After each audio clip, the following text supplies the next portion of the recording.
Ready to go? Yeah. Hey everybody, and welcome to the Seal Podcast, episode number 189 for the 25th of August, 2023. I'm your host Fraser. I'm joined on my left by Dave. Hello. And Neil, linchpin of the show, taking another holiday, left us holding the baby. David. Joined by special guest Mike Chin. Hello. How are you? I'm alright. I'm the hairier apparently. Beard. It's not the hair, but it's the beard. Yeah. I have this thing about I think you should change your image more than you don't, or just as much, because I like to have a big beard, and then I cut my hair, and then I like to grow my hair, and I just think it's exciting. I just like to change beards and hairstyles more than you change your clothes. You don't know how often I keep this shit on. How are you? Oh, by the way, I think Mike's going to be selling some sports shirts as well. Oh no! Come on, that's cheap. Hang on, Where hang are on. No. You're mistaken. No, those are the veteran gamers ones. We're not. No, we just want your normal normal worn right. shirts for the Seal podcast. Yeah, no, this is a work t-shirt that I've got on. So if anybody wants this, I can do many lunges in it. Many lunges. Sweaty hot box, and then these are the he's veteran showing- gamers one. Yeah, he's showing off his veteran gamer t-shirts. Yeah. So yes, Mike yeah. is from. Anybody who doesn't know Mike, I find that hard to believe. Mike is from the Come on.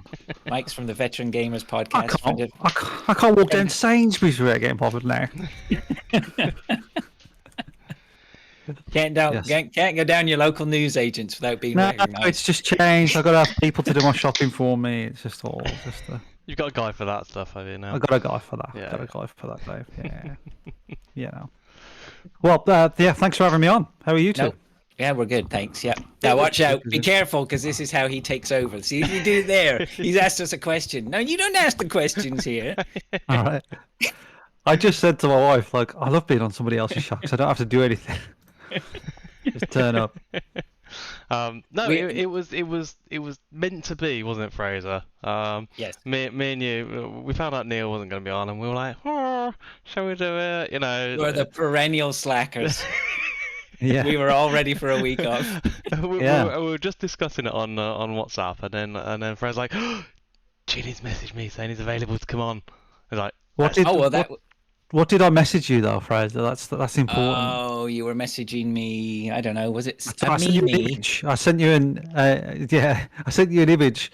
I saw it on Reddit, and it's just this very large man with like a kind of SWAT outfit on, very Oh, fat that's right.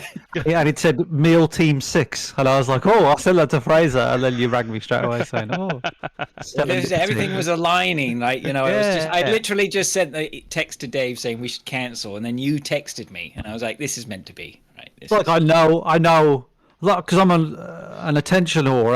I know there's a podcast out there with a gap, so I need to be on. nature abhors a Ginny abhors a vacuum. Yeah, that's it. so, Sorry, go on, I was Dave. going to say, yeah, no, I haven't seen or spoken to you since last year, London, I think it was now. Yeah, I don't because it's usually you that's not on, Dave. Yeah. And then, Yeah.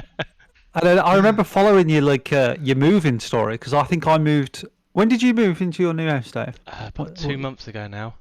2 months ago. I was following it because I think I moved into this house February. Right. In fact, the first time I ever did a podcast in this house, Fraser, it was on the Seal podcast. Okay, it Oh, was yeah. over there on that desk. That's my old desk. I was It going to was over say there. it was a different perspective. Yeah. And yeah, and it's usually you, Dave, that's missing out of it. And I was following your moving house, and I was like, I remember I don't know where I was, and I was just thinking of Dave. I was thinking like, I hope he's moved in. Like I don't know why. Yeah, I hope he's all right. I hope he's moved in. The hair's looking good, Dave. The hair's looking Thank you. good. Yeah. Come on, Dave. Well, I mean, I'm out of my league here with the pair of you. I know. Right? I mean, Yeah. Yeah. I just cut my hair, Dave. Really, like about 2-3 months ago. I cut it. I cut it before Vegas, so it was about early May. how was Vegas? Oh man, it's just. Have you been there before? I can't remember. I think you Yes, said you had been there before, hadn't I've you? been there before with the wife. Right. My wife was mad that we didn't go to a titty bar when I went with her, And then she got mad that she says, "Oh, you're probably going to go to a titty bar without me." That's why she got mad, right? Right. And then the funny thing is, and I'll say this with God's honest truth, we didn't go to a titty bar. Right, I remember there was the one night where Robin, Greg, for everybody, I went with Robin from the Overseas Connection, Greg from the Overseas Connection, my brother and my best mate Marsh was there. And there was one night where we were like talking about it, you know, like, shall we? Is tonight the titty bar night? You know, we know where it is, but we was all having so much fun, just sitting and chatting and relaxing, and it just never happened. So, but it was guns, cars, golf, Right. Casino. drinking, food, casino, like it's like one of the best. One of the Where best did you things. stay? We stayed at Treasure Island. Okay. Which is because it's funny when I went there for my honeymoon, like the road trip honeymoon, we stayed at the Venetian, which is right opposite Treasure Island. Yeah. So we could see Treasure Island, and I remember thinking, God, I'm glad we're staying here instead of that shithole. Is that the one where they have the pirates outside and stuff? Yeah, they don't do that anymore, unfortunately. But No, no, they don't. They don't do that no more. Probably costs too much, doesn't it? And then we we was in Treasure Island, and I remember we walked through and we saw Cirque du Soleil in Treasure Island, me and Tara, and then I remember, oh yeah, me and Tara was here. I was like, man, this when I was actually staying there, I was like, this hotel's way better. It's more lively. There's more like kind of crazy people around and stuff. Yeah. Whereas in the Venetian, it was a little bit more. I don't Dade. know. Yeah, Couples. but it was good Not though. not, It not was lads. lads. it's there was funny, a whole rave on, so yeah. When my wife and I went to Vegas on our honeymoon, and I still say to this day the best thing we did was go off the strip to a casino, away from it, and the characters that were in there and the people we met was just phenomenal. It just made the stay. Did you go to the Fremont Street, like downtown? Not that time. I did go a few years ago. I tell you what I did do. I walked from the strip to Fremont Street. Dangerous. That's dangerous. I was with a guy who I trust, who I knew would. I Tara didn't. was with me. That's all she had. Yeah, we did it. I had. Yeah, when you go past all the places where everyone gets married, I mean, it's sketchy. We saw some such sketchy people, like the seedy underbelly. I mean, I think Vegas is a shithole, honestly. Yeah. A little bit. From what I've seen away from that main strip, even Fremont Street, which has tons of tourist stuff, is pretty ropey. I think we were in the Golden Nugget, and there were definitely people walking around there who would mean you not well. No. I didn't feel safe in the Golden Nugget. Yeah, we went in there, and I was like, because I remember recognizing, the Golden Nugget. Yeah, I remember this, and I was like, man, I don't feel good in here at all. It's not right. Yeah, it's not. Get me back to the main safety of the main strip. But I think the strip though, because after that we went to Hollywood Boulevard. Where all the stars are, like on the floor, and the Chinese theater and all this sort of stuff, and that was awful, absolute terrible place. Like, I thought that was what I thought Vegas would be. Do you know what I mean? Like, it's like trashy with people in costumes trying to get money off you. But Vegas, I mean, there is a bit of that in Vegas, but it's not like. It felt a lot safer in Vegas. I felt like all right, whereas on Hollywood Boulevard, it was just awful. Just terrible. I don't know, that walk from the strip to Fremont Street about being safe. That's bad. I'm talking about the strip itself. My favorite thing about, I saw lots of weird things. I saw things that I just were genuinely awful. Right, but the funniest thing I saw was we went past this small house and there are garbage bags on top of the house. My boss just goes, "Yeah, I mean, why not? Just throw your trash on the top of your house." Yeah, why not? What else are you gonna do? We saw a man lying in the middle of the road when we walked. Oh, yeah. We walked from Fremont Street back to the strip. We saw a man lying in the middle of the road, and cars were just driving around him. Just Just driving around him. Drunk or I think just on meth or whatever. Yeah. Oh. And we went to Palm Springs as well, and beautiful place, very liberal, and just everybody's happy and all this sort of stuff. As soon as I got out of the car, saw somebody shooting up. I went, everybody's happy here. Everybody's good here. For that know. one moment in time, yeah. Yeah, I think anywhere you go where there's a lot of people, look, when we went with Robin and Greg and stuff, we at the Paris restaurant, and there was just this is like 8 o'clock in the morning. There's just a crazy person walking past, going, "Where's my Smarties?" I don't know what they were saying, but it's just everywhere. Like you go any big city, you're gonna get that stuff. But I think Vegas is definitely a anywhere in the States. That's for sure. Yeah. It's just Yeah, I did. Yeah, New York was the same as well. Like every other block you walk around is just the crazy person shouting, and you go, "It's what you're paying for," But yeah, no, it was great. Yeah. It was like I think we all got something out of it. Like we all did something that we all wanted to do. Like Pete. To be fair, Pete just did a lot of photography and just like walked around taking photos, and he likes all the sort of interesting stuff. Robin did his car racing.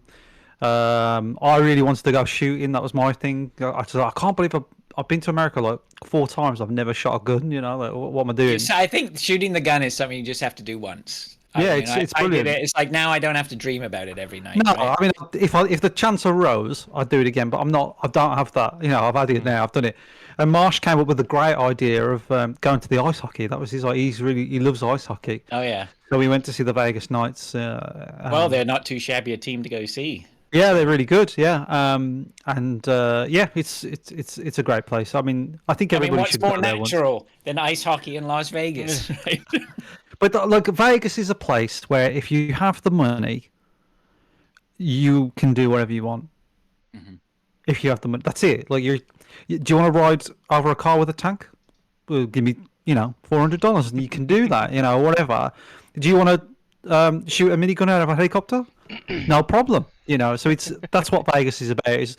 And I remember Marsh asking me like, "What should I wear? I feel like, do I need to wear a suit when you're in a casino?" I was like, "No, like people are barely wearing clothes in Vegas. Like it doesn't matter. Like no one cares. Nobody cares in Flip-flops and a Vegas. miniskirt, you'll be fine. Wear whatever you want to wear. Wherever you want to wear. It's a great place. Yeah. But Was there any big performances? Any big stars doing their shows there when you went? Adele was there when we were there. She's pretty big. She's done well. And then if I'd have gone at the same time as Usher, because Usher was next after Adele, I think Tara would have divorced me, because she says there is no way you can like be around Usher and not see him or whatever, and she loves Usher basically. Right. And she said if Usher ever steps into the UK, we have to see him. I was like, yeah, that's fine.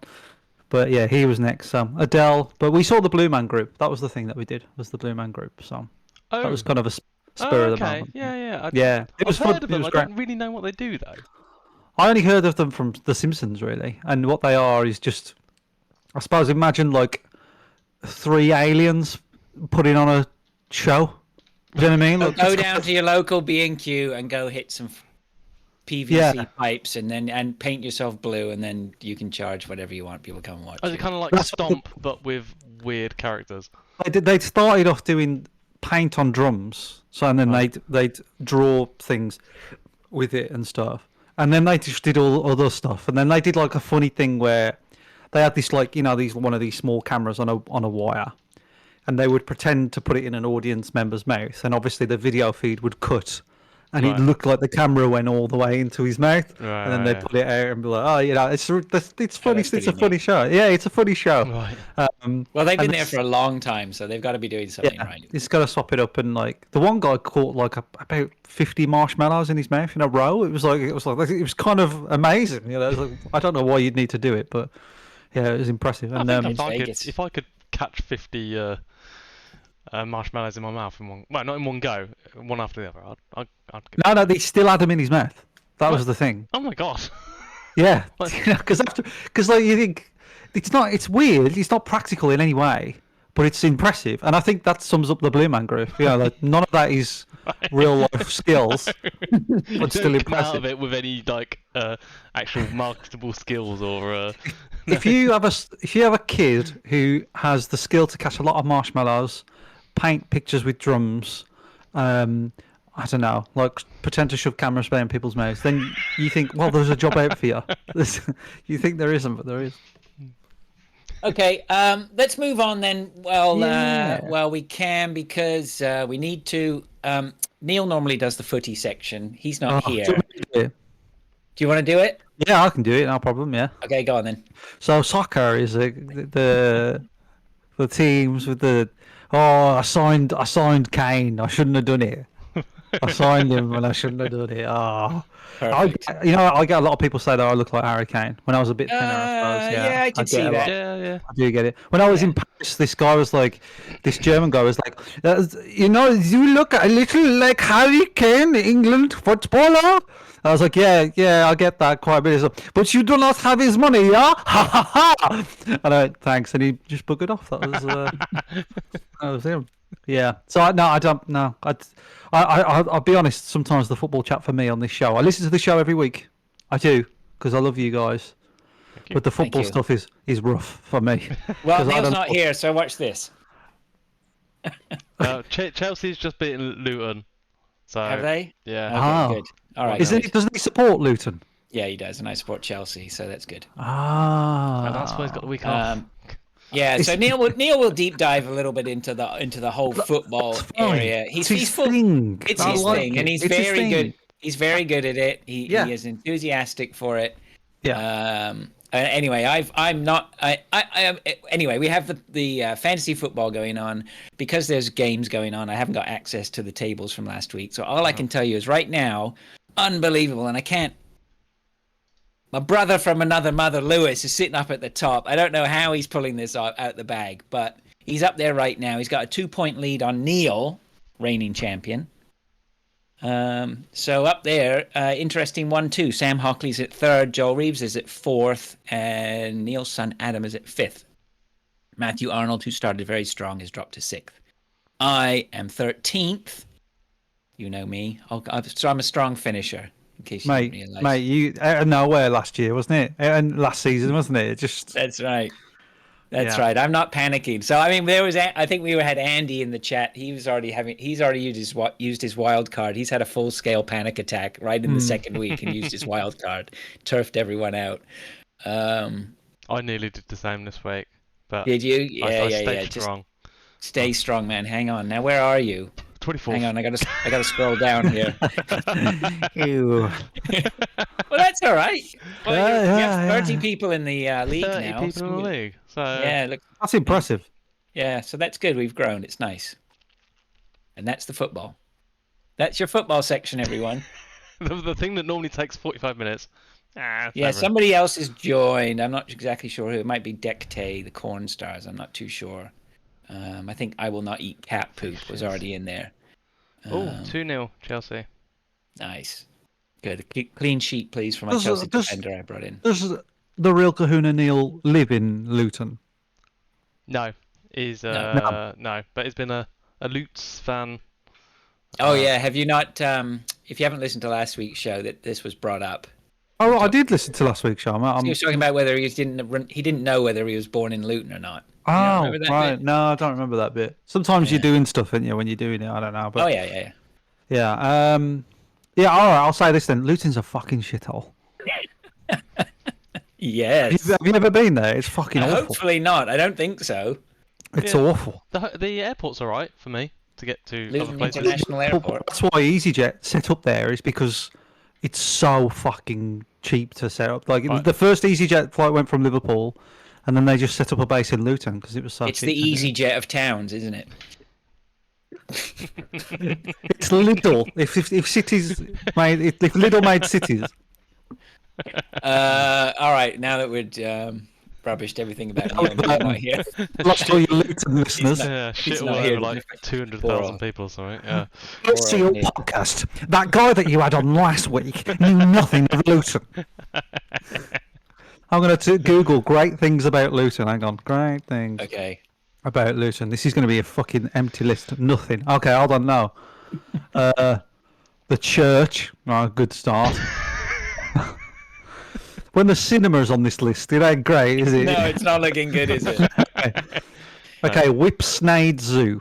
There's a Oh, picture of yeah, an alright. Yeah. An elephant and a man standing next to the elephant. Maybe that's a reference. Because look, it's a real elephant. Look, there's a man next to it. Come and get your windshield wipers ripped off at Whipsnade Zoo. Yeah, there's Wardown Park Museum. I don't know what it's a museum of. Museum, art gallery, blah blah blah. It's quite close to the M1. That's a good thing. Yeah, it's basically a lot of people commute from Luton, don't they? That's why it's so sort of it's a commute place. Yep. Anyway, fuck it, it's a shithole anyway. Great. Next. All right, now that we've doubled down on that, let's go. Double down. All right, we have a quiz. Wolves, I'm from Wolves. What are they gonna do? What are they gonna tell me? Like You're what? next. Okay, we have some listener stuff. We have a quiz from Lord who came through, which is great. I'm just going to grab a piece of paper here. Where's my notepad? My notepad's gone. It's not a quiz about football, is it? No. Oh, dog. Your dog's there. Oh, it's not time. Half an hour. Okay. Then you can be fed. Fraser talks to his dog like a person. Are you kidding? I'm at home. I've been at home for a week and a half. So me and him are just like we're roommates now. Hey. Okay, we have a quiz from Lord. Question number 1. Are you ready, Samson? Sorry, I the just first said question. the dog walked in, sat immediately in camera, he's framed perfectly. And then Fraser said, half an hour, and the dog was like, yeah, no problem, no worries, I'll just wait here. Go on, go up in the bed and have a sit down. I'll be with Have you a in a sit minute. down, Samson. Question number 1. What company was originally called Cadabra? Cadabra. Cadabra, I guess is as in abracadabra. What company was originally called Cadabra? This is all gaming related, I'm assuming, or no? I don't know. No, not necessarily. No, not at I all. was like anything. Yeah, I think it could be Cadabra. something like What Google. about, Merlin. What's that? It's the magazine sort of company and it's like Merlin the Wizard. So Cadabra, Merlin. Didn't they used to own Alton Towers and a few theme parks? Yes, that's right. But maybe that's a bit too niche. It's a bit random, Yeah. isn't it? Well, Bit not random. random, but it's a little bit. Cadabra. Yeah.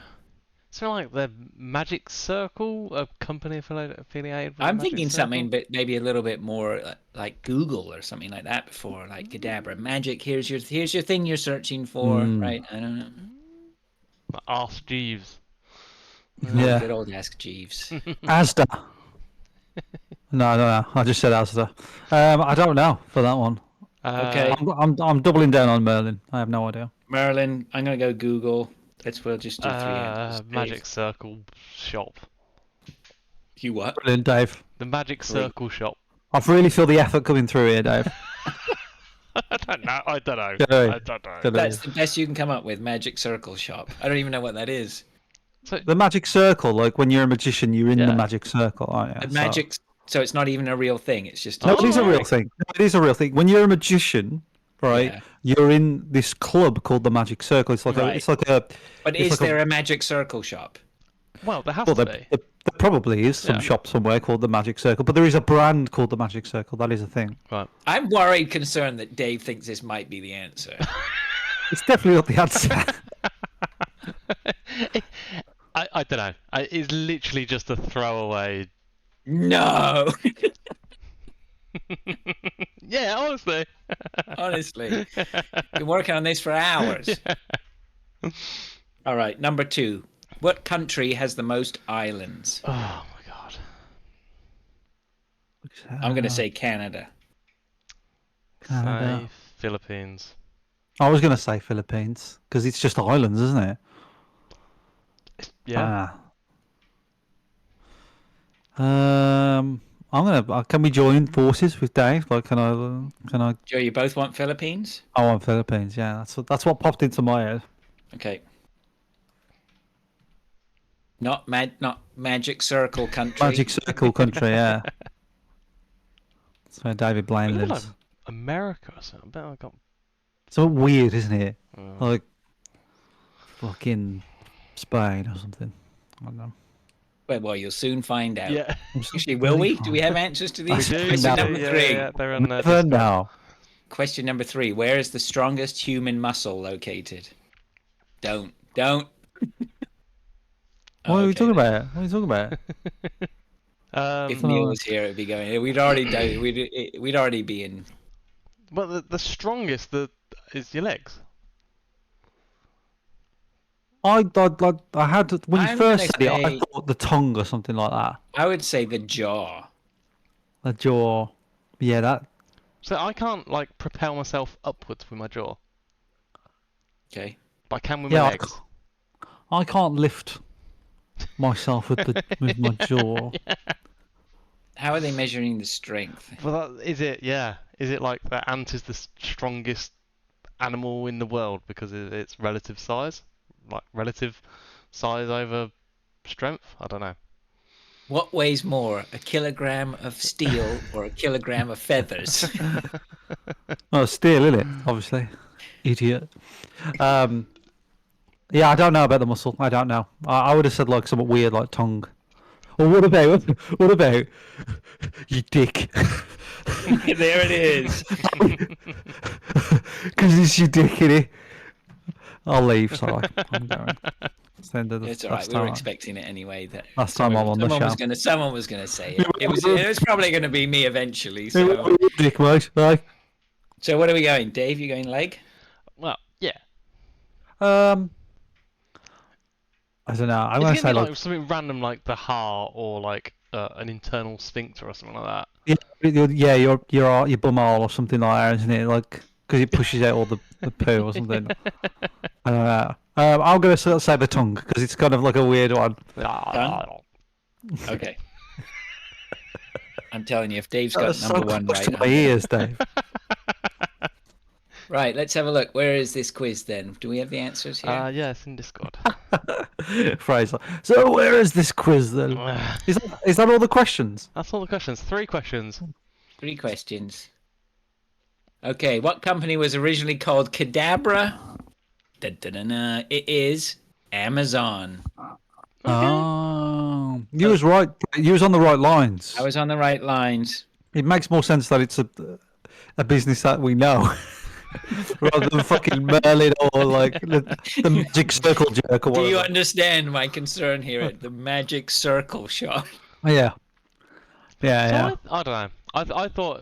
I thought Amazon was the name quite early known as the bookshop that Amazon like sold books or rented books through. So I don't know. Sorry, what? Yeah, but Cadabra doesn't mean they have to sell magic stuff. No, I know, but I thought it was quite known early on. Like it was called Amazon, so I didn't realise it was known as any other name before. It that. was originally an auction site, wasn't it? I think that's what you're thinking of. It was like an eBay, yeah, Right. Was it? for books, yeah. Oh, Amazon. okay.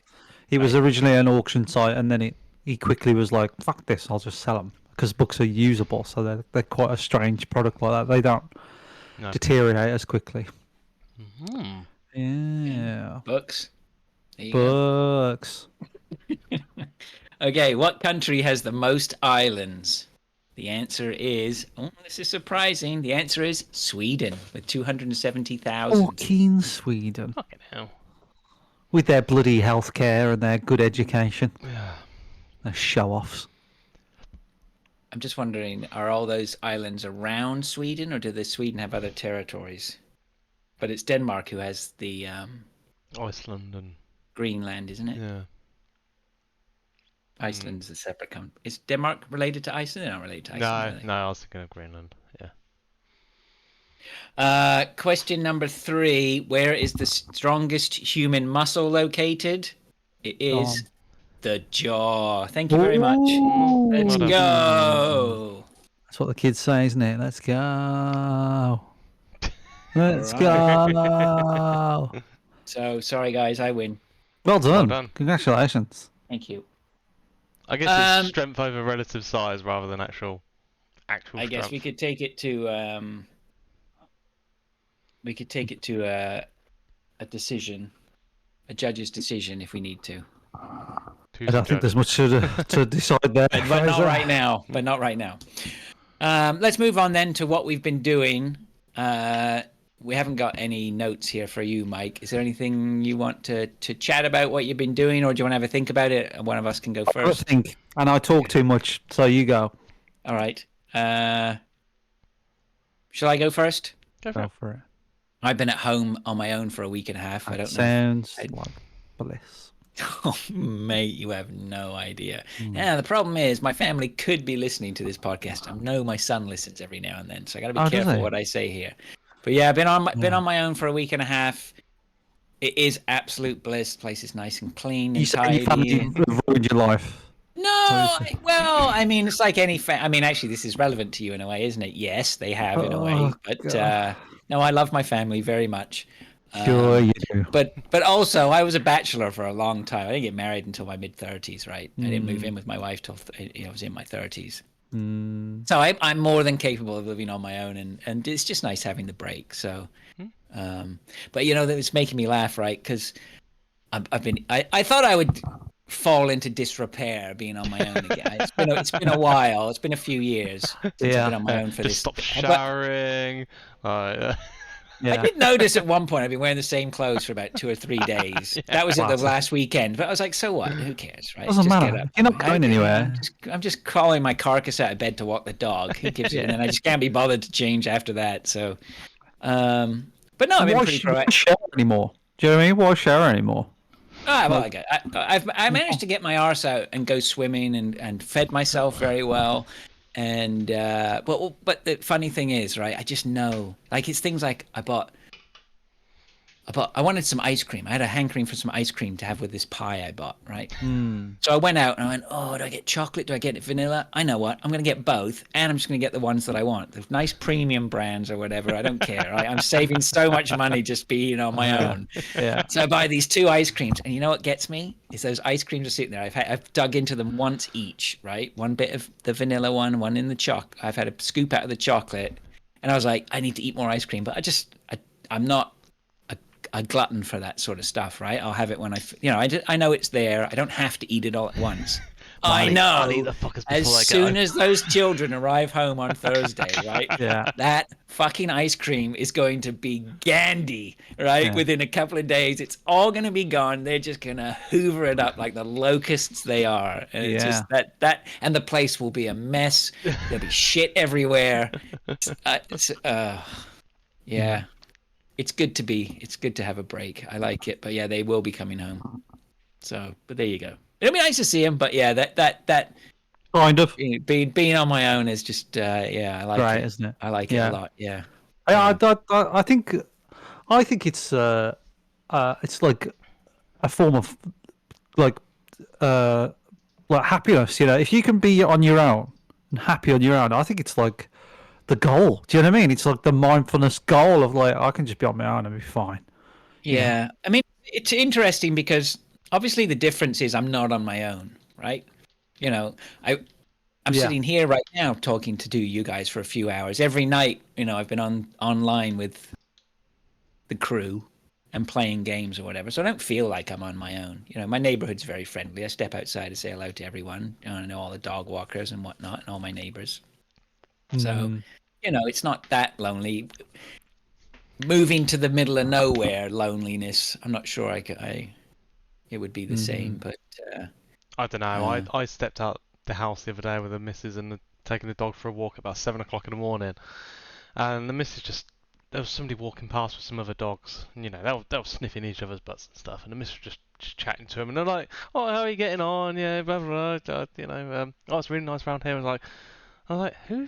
I said after we finished, I was like, who was that? She's like, oh, I don't know. It's like, what do you mean you don't know? I was like, I don't know. It's like, and yeah, it's weird being around here where people are friendly as well, right? Because I'm sort of from a not so nice area, so like everyone's heads down. yeah. Like, See, like walking that to me is just that standard, right? People just sit and go chat. You know, if you can end up having a 10-minute conversation with someone about, yeah, we were standing there for like 5-10 minutes, easy. just chatting and stuff, and it was just like, it's so, I don't know, I'm a bit antisocial anyway, but yeah, it's just like. Well, I don't think it's necessary. You know, I think you can turn yourself to not be that way. I mean, like, you know, you just get used to it. Right here, it's very unusual for me to walk past somebody who doesn't say hello to. You know, almost everybody I always walk past, you say hello to. It's a little bit different in the main part of the city, but like to stand around and have a chat for 5-10 minutes about it, I was like.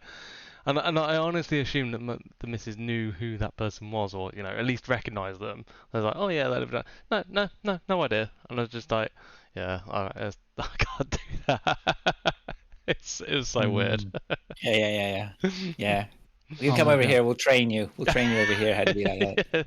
I'm not. I'm, Morning. I'm like. I like. No one says. I mean, no one's rude here. Like everybody's fine. But like, Birmingham's like the second biggest city in Yeah. England or whatever, and then like Wolverhampton is kind of like a spill out city from Wolves. So like people, yeah, whatever. So it's kind of got like a city feel to it. And I remember going to Wales, and my dad was like, I think he's a bit of a romantic. My dad, he's like, oh, they don't like the English over there in Wales. They don't like the English over there. I walked into a pub once and they stopped speaking English and they spoke Welsh, Wales thing. And so I went to Wales. This is when I was about 18, 19 with Tara. Stopped at a little cottage, and this kid was coming down on a bike, and he was looking at me, right? And I was like, "Here we fucking go!" Right? And I was ready to kick off. I was like, "I'm gonna fucking knock this kid out." And he just went, "Hello," and I went, "Fuck." Oh, it's been nice. So I'm wired the other way. I'm like, it freaks me out if somebody says hello. I'm happy when somebody's rude. I'm like, yeah, I get it. Yeah, Right. I understand. Yep. I get what you're trying to do. It's fine. Don't worry about it. See, I'm alright when I go away. Like, if I go to Wales, Scotland, and stuff, I kind of assume that people are going to be chatty and Nicer. friendly, and like. But yeah, but when it's around my own home, I'm like, Go off. yeah, Yeah, that's when you go away. You're like, why isn't all the locals in the holiday spirit like I am? Why isn't this guy who's bringing me my fish and chips Yeah. in the so happy-go-lucky like I am because I've got the time off and I can Yeah. buy fish and chips at 3 o'clock in the day, Oh, you must have the best life working here every day. You go, kill me, please kill me. Yeah, yeah. Yeah, but it's been good at home anyway. I've been proactive. I cleaned the house yesterday, washed floors and things like that. So I have been, as somebody said, I've been adulting. I can't get away from it. So I've been trained well. Keeping up with your husbandly duties. You know what? It's not even duties. It's just I just like it clean anyway, right? I like it tidy. I've just turned into that over time. I just want to know where everything. Maybe that's a throwback to being a bachelor, right? I like everything. I know where it is. As soon as I find, like, I remember when I first started working. I started working in this office, and I needed a stapler. I just went up to some desk and grabbed a stapler, and then trotted off with it. Right? And the guy finally found the stapler. Was fucking livid, right? And I was just like, "What a wanker." Right, but I get it in a way, right? We're working. When you're working and you got shit to do, and so places like the kitchen and my office and whatever and desks, I need to know where everything is. Don't fucking come and take my shit, right? And so being on your own, it's great because you have, maybe I'm a control freak. I don't know. Maybe. I get it. Like that's the biggest thing that I have problems with here at the moment is that I don't know where most of my stuff is, my tools and stuff, and that drives me nuts. So yeah, like I need to sort this shit out. Like I need to put all my stuff in one place. So I get it out. Like like you. Imagine living with someone who doesn't do that all the time. Look at the back. Look at his play behind him. Oh my god, I'm getting a panic attack looking at it. No, this is good. You know why? Because I can't wait to go through that and sort it all out. You should see my front room, Fraser. I look at it and I start dribbling. I'm like, I can't wait to organise all that. It's going to be great. Taurus, why haven't you done it yet? Because I'm saving it. I'm saving it for a rainy day. I enjoy that stuff. But imagine living with someone who doesn't know where everything goes and just puts them where they want. Yeah, they're called teenagers. I've got two of them. Imagine living with an adult like that. I don't. You know when they blink in Morse code in those war movies? Like, Yeah. Torture. everything's fine. Send help. Yeah. So the only other thing, I think I mentioned it briefly to you guys, to Dave before we started, but I put some LED lights up in my basement in my pursuit to have a disco in my basement. I've now got I put up light strips all around ceiling in the basement, and they react to the music now, so it's like proper disco in there. It's quiet. All you need now is like a live TikTok, and you're going, okay, that was shit. Okay, let's here we go. You know, that's what you need. Oh, thanks to W the Chat, yes, 90s throwback. Actually, you know, that's what you need to do. Yeah, I keep questioning all these things I do. Like you heard about the big F, right? That I put up in my basement. Yes, I I've seen it. so I've seen it. Yeah, so the Five Oh, Guys. I got the Five Guys big F, this huge thing that's there, right? My kids absolutely hate it. Is it an actual Five Guys F? Yeah, it's from a Five Guys restaurant. Yeah, Ah, I thought you just like ordered it or something. I just No, I no, saw, no, it was- I saw the image of it, and I was like, I don't know how I saw the image. Maybe it was on the Discord or something, and I thought it was great. I loved it. I don't know. Have I talked about that on the show yet? I can't even remember. Oh, no. Anyway, but yeah, so I got this huge F down and put it in the basement on the wall. I've put lights behind it, so it's just like this. Looks good. It's this staggering massive F when you walk into the basement. My kids absolutely hate it, which cracks me up. But I know, see, this is, I do all these things. And they're like, Dad, why you, Dad? But Madeline had a friend over the other day, and I was serving up dinners. And I said to her, I said to Madeline's friend, what do you think of the F? She goes, I think it's really cool. Yeah. Yeah. That's right. And I know there's feedback. They go, your dad's so cool compared to mine. If I get that Yeah. feedback every so often. My kids don't like to admit it. They're like, Yeah, no way yeah. is he cool. No way No. is our dad cool. Yeah, it's right. Right. So Just the way it is. You know, like Tom Hanks' kids didn't think he was cool. You know what I mean? Like, you got no chance of you really. Like, you no. You no chance with your own kids, right? You know, No chance. You So just- yeah, that's funny. So, Oh. but that's about all I've been up to. Dave, What have I been doing? What have I put in the thing? I watched the Lazarus. Well, I started watching the Lazarus Project. It was a recommendation from Neil last week. Yeah. Me and the Missus watched it. It's alright. It's on Sky. is that the one he was raving about? Was it? He was- Yeah. Oh no. I don't know. It's like I don't know.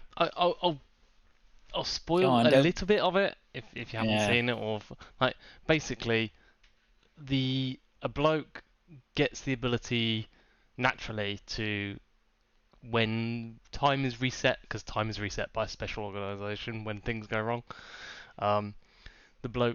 This bloke gets the ability to do it naturally, and everybody else is sort of have to have gene therapy or something to notice these things going back. First time he goes back, his missus dies, and then he goes rogue and wants to set it back again when everybody else wants to continue time. It's He doesn't do very well on his own, then, does he? That guy. it's a bit tropey. It's a bit like you can like the first time like he saves his missus from being hit by a truck. Like it's like then the time gets reset and he's like, well, why don't you do that again? And he didn't, and then she dies, and he's like, and then he goes rogue, and it's just like, oh my god. You know, if it was a proper organization, people would have like like not therapy, but like they'll be conditioned and trained to say, lose all your you know, personal attachments, or you know, Baggage. yeah, you know, or if shit happens, it happens, like, and leave it be, and you know, You should be a therapist, Dave. Look, shit happens, man. Fucking- like they actually have like proper like training like to deal with this stuff, but no, he's just like, yeah, you can now go back in time and do shit. Yeah, happy go lucky. You know, here's some guns and like lots of information about how to blow up the world if you need to. So yeah, off you go. And it's just like, really? Would that really happen on somebody joining this organisation? I don't know. It seemed a bit. So it's okay. It's well produced, but the story's a bit. So Just call it like it is, Dave. you know, the missus likes it. What does So- that mean? I don't know. Does it? I mean, It's just nothing, like, mate. I mean, I'll nothing. just sit there and watch it while she like. We need your opinion, Dave. Do you like it? Not No. really. No. I don't like it. Just I don't say like it's shit, wasn't it? Neil thinks it's great, and you think it's shit. That's I think I don't know. we're gonna have to resolve that next week. Caroline Quentin's in it. Oh yes. Yeah. She That's plays, random, isn't it? She plays quite a good character in actually. I Yeah. Is it English? yeah, it's English, which put me off, to be honest. I saw Caroline Quentin in Stratford upon Avon. Oh, She's did you? just walked past the bloody window in the restaurant, and I was like, that was Caroline Quentin. Okay, Yeah. and then I found out that she actually lives in Stratford upon Avon. So Oh. Right So on. it That wasn't makes so much sense. of a random thing. It was just a yeah, in a day. it just life. felt really random, and then I googled it, and I was like, oh yeah, she does. Yeah, she lives there. Did you say Weird. good morning to her? Nah. Or I did you almost sang punch- the men behaving Did badly you, song. did you brace yourself to punch her? No, I should have sang the men behaving badly song to her. Caroline Quinton coming here, telling me what to Yeah. eat at the restaurant. Damn it. Oh, for real. Yeah, I'm so not feeling it, Dave. The Lazarus Project. Not feeling it. Not But yeah, feeling Caroline it. Quinton is quite good as a character in there. She plays her role well. It's not a jokey role. It's actually quite serious. So yeah, it's okay. Nette Robinson is in it as well, who you might not know by name, but she was the other chef in Boiling Point, and that was a very good role. But she was very good in that. She plays Janet. Yeah. Didn't watch that. Alright. Anything No. else? The other thing I haven't put it on here, but I've been messing around with my Steam Deck. Ooh. I've probably been working out and sorting out the emulation of the Switch games and actually playing Switch games. So I haven't actually been playing that many this week. I think I was booted up once to play a Switch game. So yeah, that was like about 8 to 10 hours of my life gone. But yeah, it's Brilliant. fun to do. But one thing I didn't realise about the Switch deck that I now know is that you can play. You can remote play games between your PC and your Steam Deck as long as you're on the same LAN, and then also play LAN games between the two systems as well. Yeah. So the daughter's not Christmas, summer holiday. She's basically been on it. Been playing Stardew Valley. Judar Valley. Stardew Valley. And yeah, she's loving the game, which I think's good because I like the game as well. I didn't play too much of it. I've seen it pop up every lots popping up going. Bertha's playing Stardew Yeah. Valley. Bertha's playing Stardew Valley. That's I'm trying to get her to create her own Steam profile and I'll just share the game and stuff. But no, like she's like fuck it, I'll just play on yours.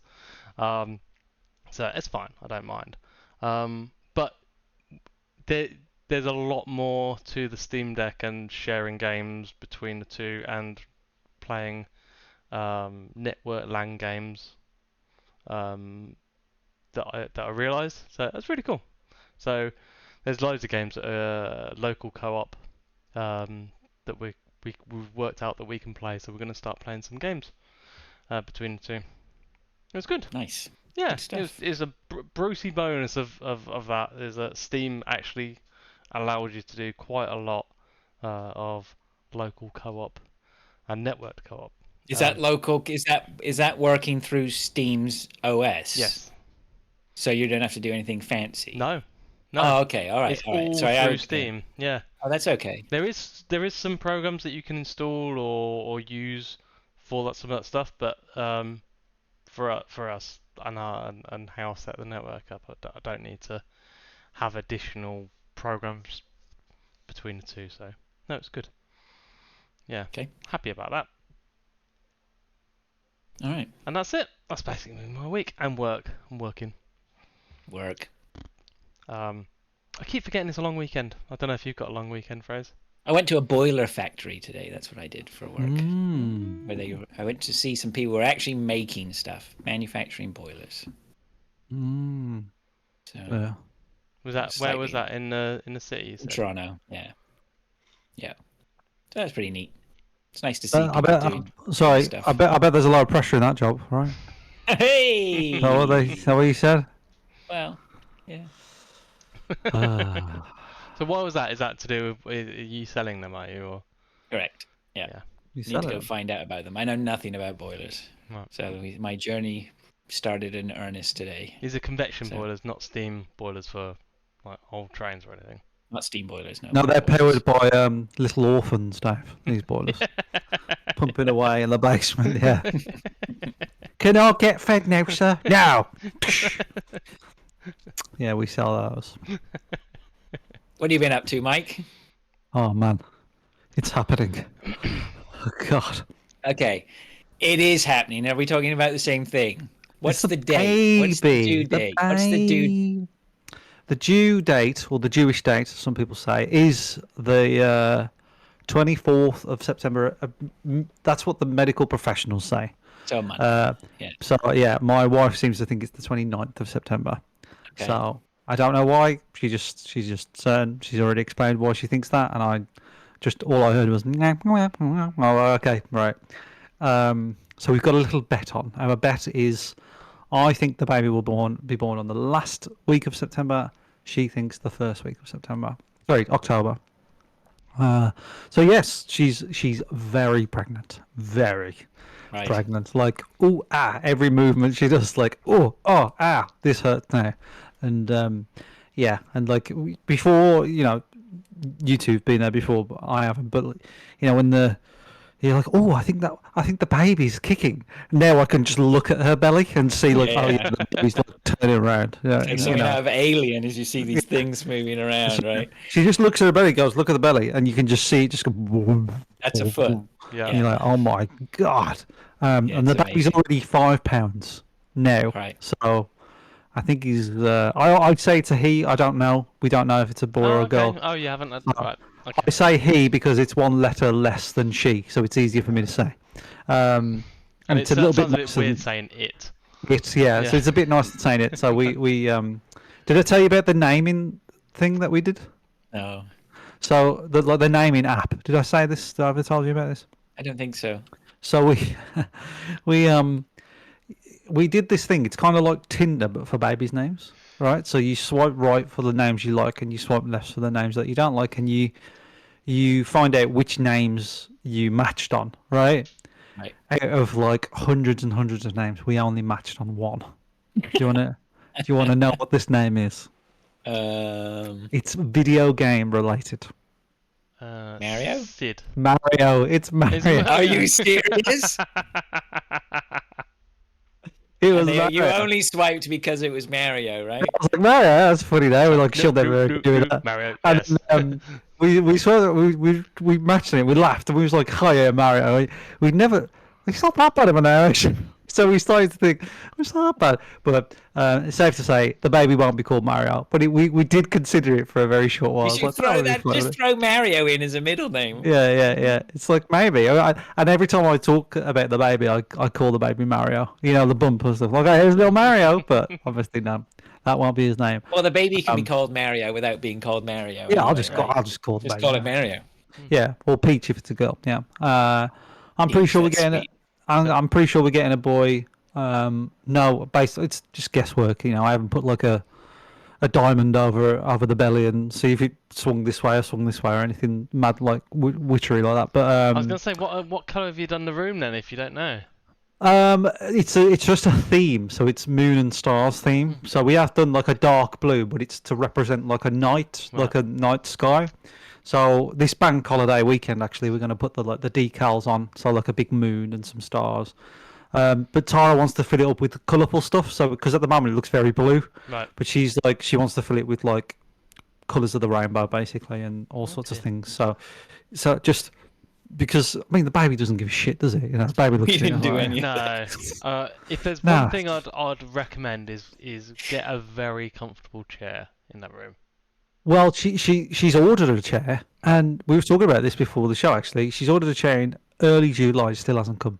Oh my And God! she's What is been it with in- you lot over there and buying your furniture? Holy And, shit! Does she's anybody honor the orders that they Not get in really. that country? No. Well, the bed and the mattress for the cot bed and everything that we've got, the changing station all came exactly on time. You know what I mean? Like that's they gave us a date. It came. It's all fine. This chair, when she bought it, the review said good chair. Took ages to get here. So, yeah, I just think, well, you read the review and you took the risk, and here we are. And but I think it will get here, but it's just taking a long time. Yeah. And Yeah. she has picked a chair, Dave. And I think, it looks nice and everything, but she took a bit of a risk with it. And because you're in there, the reason why you need a chair is because you're in there a while, aren't you? You're just sitting there doing niche. Yeah. Like even fun. putting like a little radio, even if it's just like a little radio, little plug-in thing. Just because like those are things that we didn't consider. We put the cot, and like a wardrobe and a changing station and all that stuff, and it's like actually like we ended up putting a beanbag in there, and then like was like, oh, actually like about 2 or 3 months later, it was like, actually we do spend the majority of our time in there. Yeah. So It's by far the nicest room in the house. right. Yeah. Because it's the only one we've actually done anything to. Like, this room obviously is an absolute shit tip. The front room is like just a dumping room. The bedroom's okay, but we still haven't put pictures up. The living room's okay, but we haven't put anything. It's all blank. The baby room looks great. It's just that, and for the first like 3 to 6 months, the baby's not even going to be in there. It's just weird. Yeah, it's I gonna be don't know. with you. Yeah. If I say two things that I would say, I remember being the best purchases we made. The first one was one of those bouncers. So the baby sits in the little thing, and you hang it on the door frame, and then it just bounces while you're making dinner or whatever. The baby's there. Our kids loved bouncing. They were bouncing.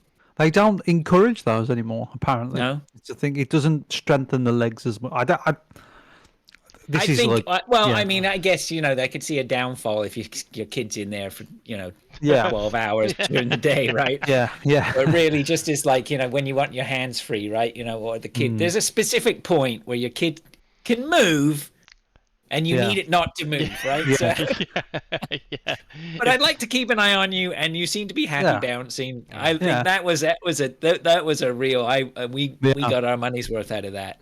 I think it looks fun. When I have a look at it, I'm like, I'd love to have a go on that. Yeah, right. Who wouldn't? No wonder he's enough. smiling. Yeah. I wish I was small enough to go in that thing. Yeah.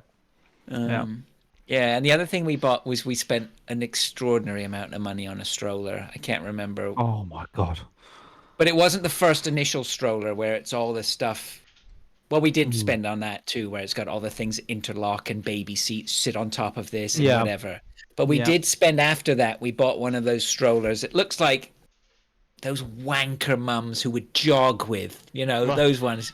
But it was fucking brilliant. Had proper like blow up tires or whatever. It was just a joy to walk. Because you're going to be doing that for years, right? Yeah. That was just the best thing we ever spent money on. It was just a joy to use. We've spent more on the stroller than my first car.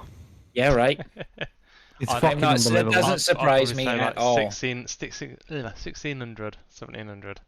It's 1,200. It was 1,200. £1,200. Yeah, It's 1,200 quid. outrageous. See, Dave went, it's not bad. And Fraser went, that's outrageous. Right? It's crazy. Is that with a car seat and the separate like Moses basket? This thing can go to fucking space, right? I'm telling you, right? But I've never been pram shopping. I think it's because it's kind of mechanical that my man brain kicked in and went, I'm into this. You know what I mean? And they're marvels of design, right? Because so clever. And I went into the Mamas and Papas shop, and the woman clocked me straight away. Went, "There's a fucking idiot I can rip off." All right, no worries. And she's like, these prams are good for urban walking and stuff, but these prams are great for off road and feel. I went, bitch, where am I taking this baby? Right, walking around the streets. Yeah. Right, I ain't taking it on no fucking Snowden. Right, like this ain't going anywhere. You're not going up K2 with it. Yeah, Jesus Christ. She's like, yeah, she's really good for off road. All right, I was like, this isn't the fucking 4x4. It was the beardy and hairy look. Yeah, you look like a guy who either likes drugs or hiking or You pub. look like a traveller. And I don't mean someone who's worldly wise. Yeah, exactly. So I got into that, and you're right, Fraser. They're like a marvel of design. They're so really are. clever. And I was unpacking ours and trying to get my head around it, and then I ended up in it. Do you know what I mean? Like that's how fucking quick I was like trying to do it. I know I'm in it, Tara. I'm in it. I don't know how I did it, but I'm now sitting in the pram. And then Nice. the whole like you got these ISO fit things that fit into the car, and they're all universal now, and really really clever. And we got a you like this one, Dave. ISO fit got a rotatey ISO fit stand. Ooh, So you can get in the car. You don't have to look bend round like, oh my god! Right, Yeah. rotate the baby, take the baby out, throw a Hey. baby in bin, put, you know, Yeah, these things are ergonomically Yeah. just yeah. analyzed to the nth degree, It's right? crazy, You know? yeah, and it's like weddings or anything. It's like any way they can rip you off, they will. Like, well, you can do Baby this. tax. Oh yeah. Yeah, and you Yeah, you know, for sure. we haven't gone mad though. To be fair, we haven't gone mad on. My mum and dad bought the pram, for example, because they wanted to, Yes. and I'm pretty sure my mum and dad are in a sort of kind of money laundering scheme at this point because they, they're like they're in the 70s, and like they just keep like throwing money at me, like, hey, do you want to buy this? Do you want me to buy that? And I'm like, no. Like, we went to an antiques fair, and like I saw this old snooker cue. It was old snooker cue case. It was 70 years old. This snooker cue case, and my dad just went like, "Here, let me buy it. Let me buy it." I went, "Are you trying to launder your money? Is this like?" They are are you- though, Yeah, right? I think yeah, this well, is they what are, yeah. this is what happens, right? This You is know? what happens. Yeah, and we've got a financial advisor at work, and he says too many people die with too much money. Yeah, It it's is a funny you fact. say that. My dad, I know I don't really like to talk about finances too much, but my dad phoned me up the other day, and he's in his 80s, right? So he's just like, I'm thinking of selling some stuff or whatever, and I'll give the money to you and your sister. What would you do with it? I was like, I honestly, Dad, right now, I have no idea. Where the fuck do you invest right now? Nobody's making money. know. Nobody's making money with your money. We got VG coins at the Veteran Gamers. I'll buy VG. You buy VG. I don't think anything investing in anything like Bitcoin or shares or No. anything. I don't know. Like what? I think I told him I'd buy a pinball machine, and he laughed. And I said, seriously, I think that's probably I going to think get a you- better return on your money than anything You else. probably would. You probably And I would. could- Yeah. Yeah, I'd agree.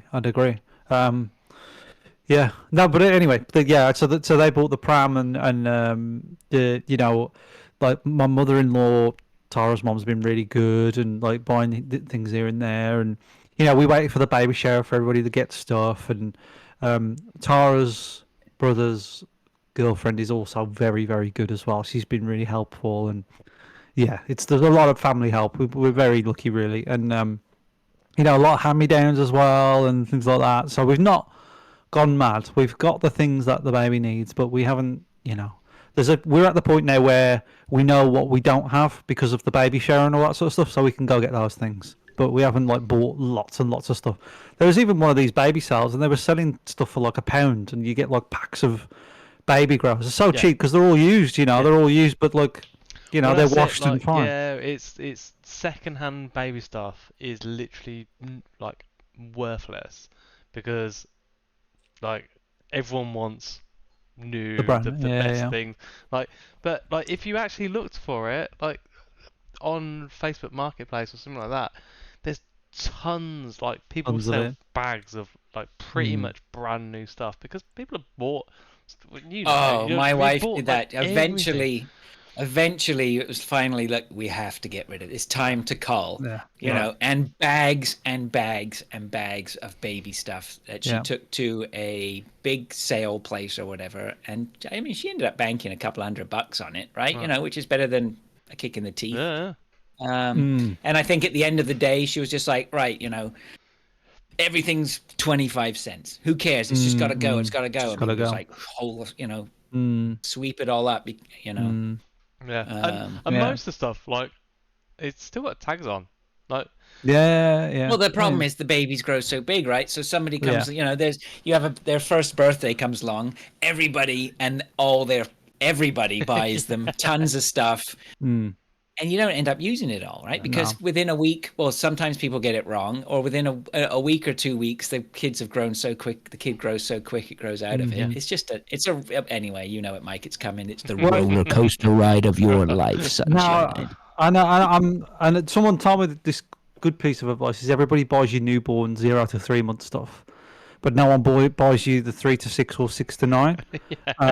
So it's like, and the baby's in those before you know it. You know what I mean? So I've been telling people like, don't always get me 0 to 3, get the 6 to 9 or the 9 onwards, because eventually just get something that's too big. If you don't know what to get, just get something that's too big. And then eventually the baby will just Like a grow Canadian into it. Goose, like extra large jacket. It'll be fine. Yeah, just get man-size clothes so I can wear them. Yeah, that's what I need. Yeah. Yeah. But no, I'll be honest with you though. Like, I am so looking forward to it. I cannot wait. Everybody thinks I've got like a death sentence or something. I get it. It's hard work.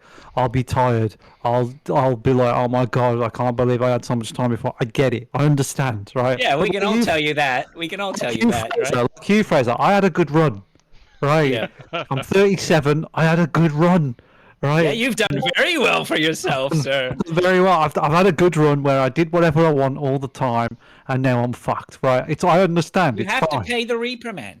Unfortunately, you have to pay your dues. But I can't. I thought about it. I don't think I could be with someone who didn't want a child. That's me, right? You don't have to have children. Some people don't. That's absolutely fine. But if I never have children or never had a child, I'd always be wondering, like, what would that be like? What would it? I always wanted. You'll it be to a good dad too. You know what I mean? It would be it would be a crying shame. Yeah, I can't We wait. need Like, more. There's enough fucking assholes having kids. We need the good one. We need the good ones to have kids too, right? Sometimes I think you should have a license to have kids. Some people I see with kids, I'm like, Jesus Christ! Like, you need a license to drive. You shouldn't need a license to have a child. But yeah. You wait. Have we had the eugenics conversation yet, or are we not doing that on this podcast? I don't know what that is. I have no idea. Yeah. I do have another thing that I want to bring up before we start talking about video games. I'm so sorry. So, as you can see, this isn't a chance to plug my merch, right, by the way, but this is a real thing that I'm talking about. We've got Veteran Gamers merch. You should go on the Discord and find it, right? But it took me ages to find a guy to do this stuff, right? It turns out he's 2 minutes around the corner, blah, blah, blah. But before I found him, I was looking into doing it myself. Oh, right.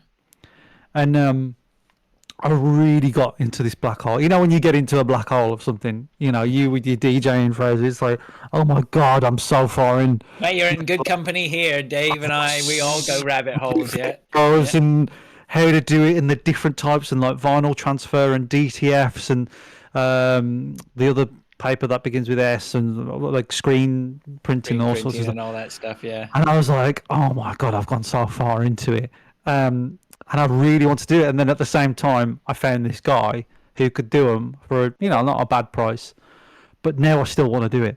I still want to do it. The itch. And I was like, oh. And then a work colleague of mine who sells some things on Etsy. He sells these prints on Etsy. And he was talking to me about that and all sorts of stuff. And I was like, yeah, I could do a few of those, like a few little fun snooker T-shirts or something of like little jokes that I can think of that, people always saying snooker, just like little niche things that people don't, snooker's this thing where it's niche and there's not a lot of stuff on Etsy. It's niche enough. So I'm like, yeah, I could do it.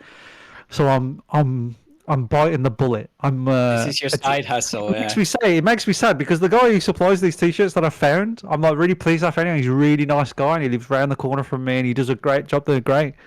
And I'm like, yeah, but I kind of want to do it myself, so I feel a bit bad. But what can you do? So I've got my electric bike that I bought in lockdown. I'm going to sell that. Ooh, right. Okay. I bought that. But you use it so often. Oh my God, I'm always on it. Wow, whatever will I do? So I need to charge. Tomorrow. I'm going to clean it up a little bit, charge it up, check that it works, and be like, right, this fucker's gone. Put it on eBay, get it gone. And then I've got a switch in this box here, that little Amazon box there, and that's a quite a sought after switch because that switch is one that you can mod because it's an old switch. There's only certain. You mod it already? I did mod it already. but I'm going to factory store it and let somebody else do it because I don't want all my shit on there, basically.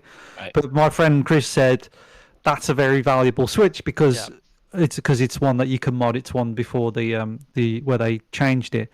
And in fact, me modding that Switch was basically the start of the end for me with that Switch because I never played it. Since I modded it, I never played it. I never played it again, really, that much. But then I bought a new Switch and I play that more because I can play Mario Maker again. It's weird. It's weird. Yeah. Why'd you buy yeah. another one then?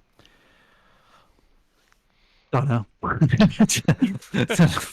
Or you just go out and buy? I tell you what, no, I One tell you what, source. because I realised that I could sell that one because I'm not using it to its potential. Yeah. I just want a normal Switch. I just want to play Mario Maker 2 again because I can't play Mario Maker 2 on that because it can't go online. Yeah. And Oh, okay.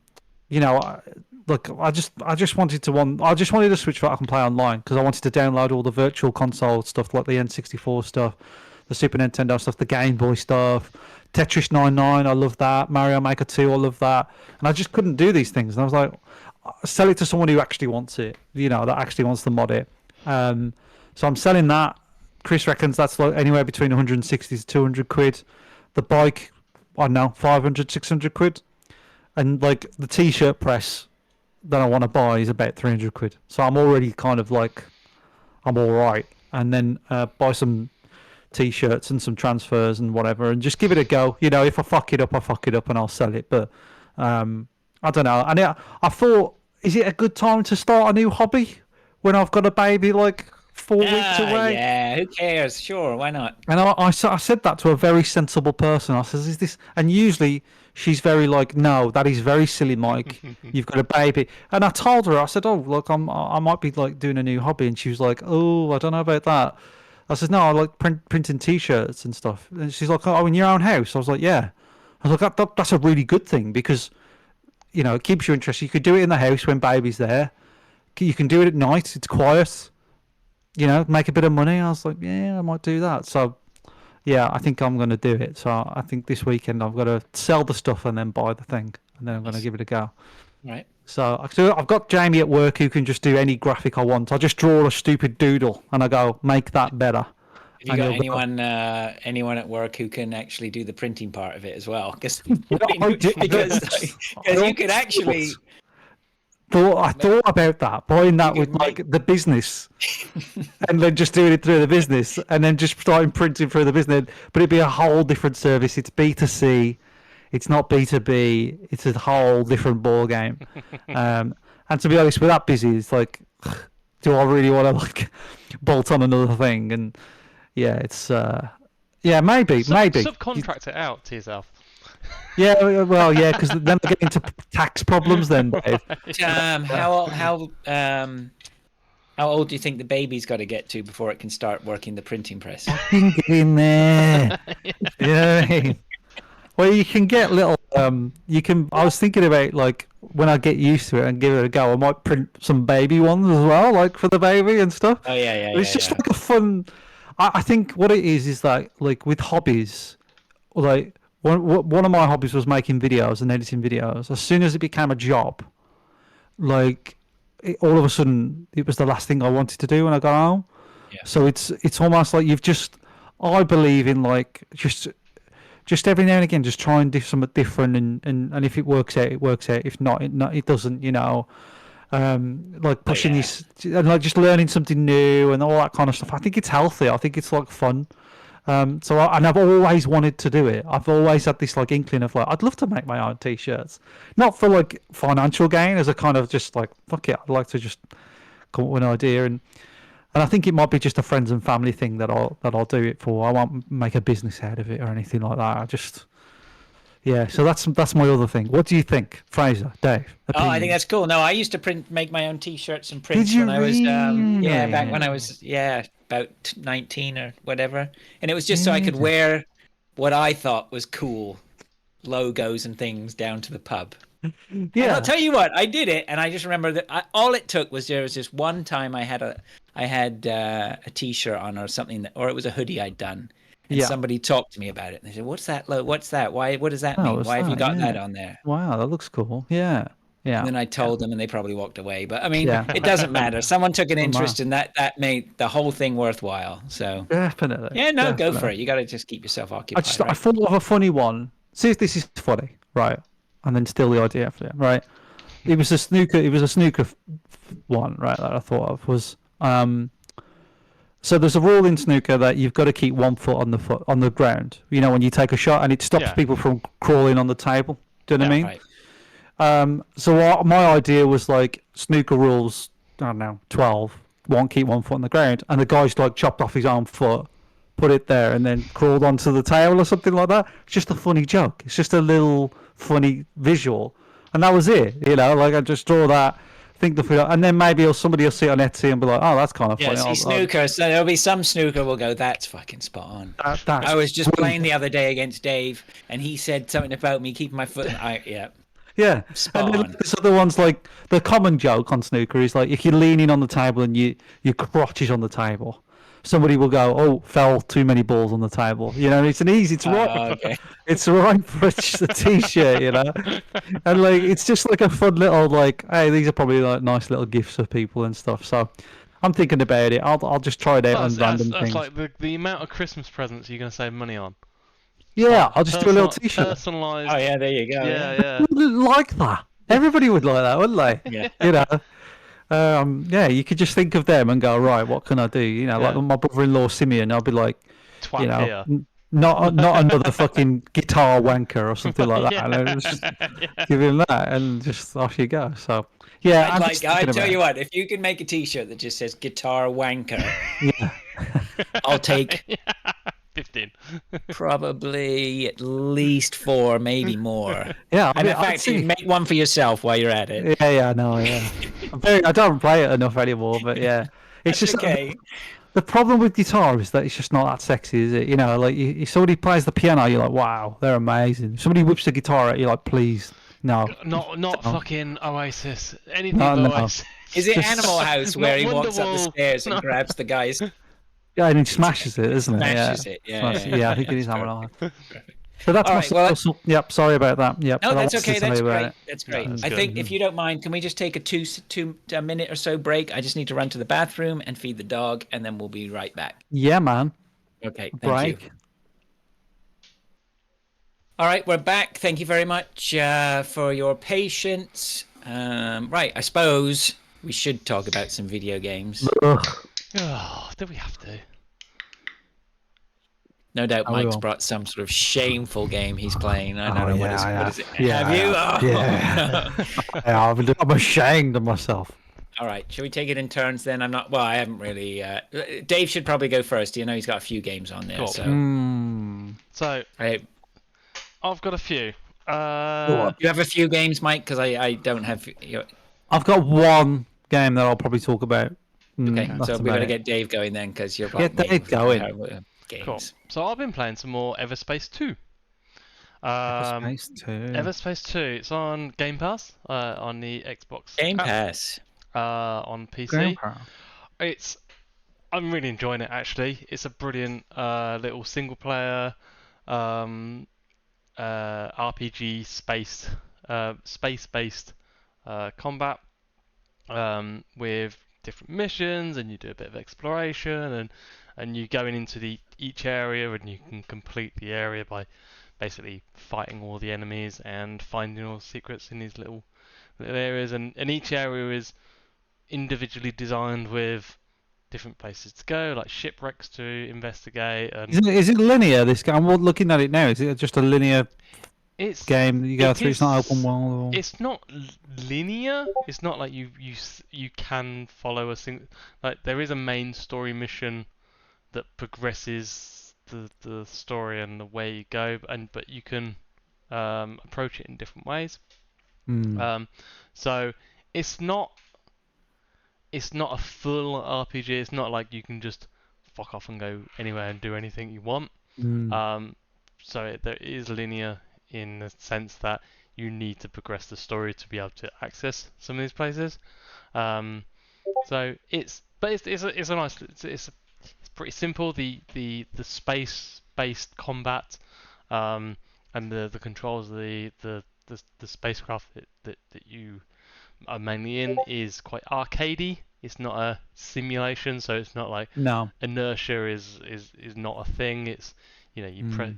you press forward to go forward, and you stop pressing forward, and you come to a halt.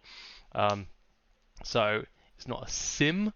I'd call it quite arcadey, with like lots of like strafing and sort of yeah, circling around your opponents to try and not be hit. But you're continually upgrading your weapons and your shields and your engine and things like that.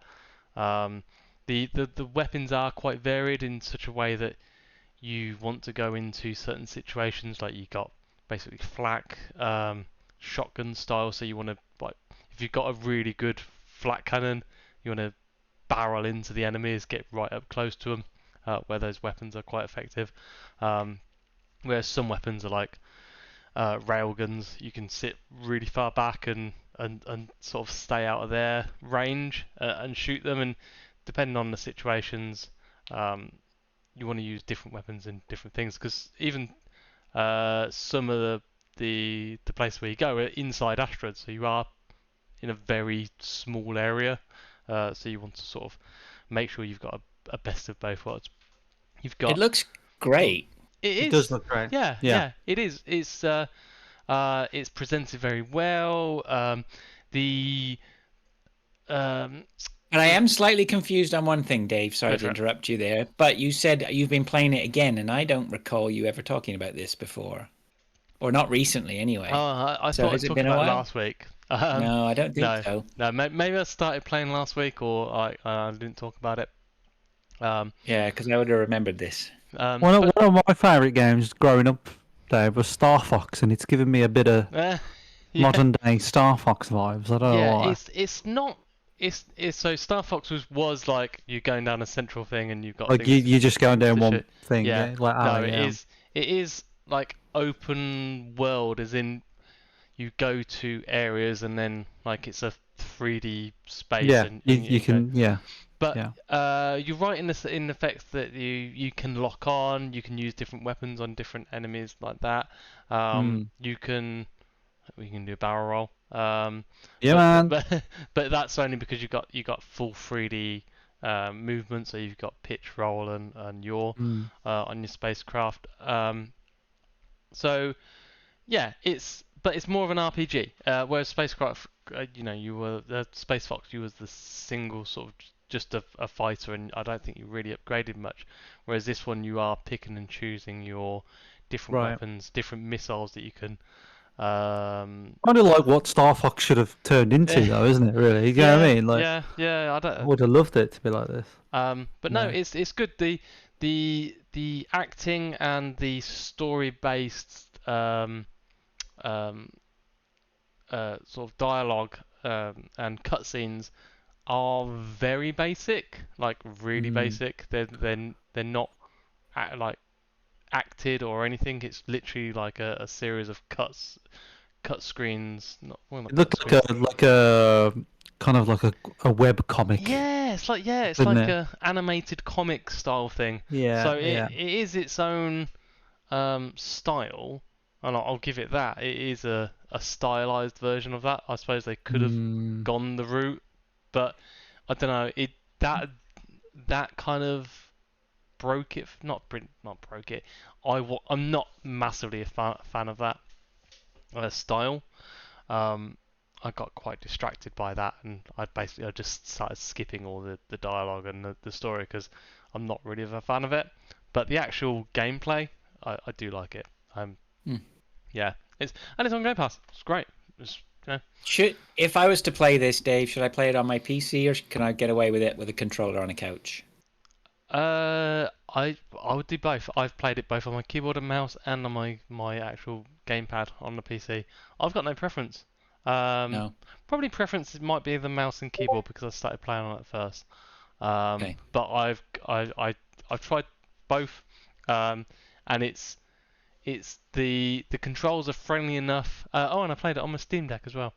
Um, Wish you 'Cause did. I tried, yeah, I tried that over. Because like every Steam Deck owner, you're gonna have to shoehorn Steam Deck into Well- every sentence. Oh, I just tried it, and I thought, I wonder. I'm not sure if the graphics was quite as good as it was on the PC, um, on the Steam Deck, but no, I tried it, um, with the controls, and yeah, it's like equally as good. I think if you start playing it on the controller, continue playing on the controller, but Mhm. moving to the keyboard and mouse, from that or vice versa, yeah, is equally as good. Yeah, give it a go. Check it out. Yes, we shall. Yeah, good. Okay, it's that's a good. It's a good one. Everspace 2. Everspace 2 There's on a Game game Pass. called As Dusk Falls. I don't know if you've ever heard of that, Dave. As Dusk haven't. Falls, but like it's like it's not similar in any way other than the style of it reminded me of the cutscenes. Right. That kind of web comic-y, but it was kind of like the Telltale Walking Dead type games. It was one of those type of games, but Okay. the style of it was done in that. It's a little bit more polished than that, but it's just this kind of like weird sort of cheap looking web comic-y thing, but they made a whole game of it, which sort of worked a bit better. But yeah, this did look a lot more like a budget type. We need a cutscene, just throw Yeah. something together. Yeah. It's Yeah, I'm not sure. Maybe people will like it. I don't know. I'm not a massive fan, but the gameplay. The game looks good now. The The game game is makes what's playing what's bit. bringing me back. Mm. So I was going to talk about another game that I've been playing, a new game Go that I Ooh. bought, I purchased, I paid with English pounds. Gosh. The Isle. I don't know if anybody's heard or seen of this or anything else. Mm, So no, I don't think so. Elliot, is it just like aisle as in like just walking down an aisle? so so Wow, the how do you game spell is it? based, and if I was Neil, I would put a video on screen, which I might try and do while I'm here. The Isle, not the Isle of Man, no. Good radio. The Isle of Good radio. Hello. Good radio. No, I'm not going to bother. Brilliant. The Isle, on Steam, Isle of Man. 15 English pounds. Fucking hell, Dad. I didn't know he was loaded. It is a. How do I describe it? It's a dinosaur Tamagotchi 3D. So the Isle, it's a massively multiplayer, or it's a multiplayer only, I think, game where you start as a baby dinosaur, and you can choose which kind of dinosaur you start as, whether it's a carnivore or herbivore, and then Wow. the sub version of whatever. I started as a baby Triceratops, only because it was the only. Oh, you can be different ones. You can be different ones, and I'm guessing they've got different variations or things that they can do. I don't know. But you basically start as a baby one of them, and the way I did it, I think I just joined a random server, and it was like official 2 server. Only because it had the most amount of players on. That had 11 players on at the time, and there was only 5 or 6 other players on, and it was a Monday night, and yeah, 11 players on out of 120. Jeez. That didn't really get. That was like one of the biggest ones. That didn't really give me much confidence. So I started playing, and it's basically a 3D Tamagotchi where you've just got to point the dinosaur that you're playing as towards food and water. And I played about an hour, and I was just eating and drinking. You're not selling it to me. No, I refunded it. Oh yeah, boy. Yeah. So I think the idea is that you're supposed to hide and go to different places, and maybe there's like lots of other bigger animals that are trying to kill you and eat you. And one of the functions is that you can work out where people have gone by seeing their tracks, and you've got to basically sniff the air, and it goes into like a sense vision where you can see. Detective mode for dinosaurs. Yeah, yeah, basically. Wow. Um, Detective Dinosaur. I've just made a yeah. new cartoon. And it. I think the premise was good, but the fact that like I'd literally spent an hour just eating and drinking, and I hadn't actually grown up, or I hadn't evolved. I didn't get my dinosaur was still at its earliest point of its evolution, and I was an hour in, and I was like, I'm literally just walking between the two things. There's nothing else I can do to evolve, or I wasn't shown, or like I don't know. It was just like I was thrown into this island.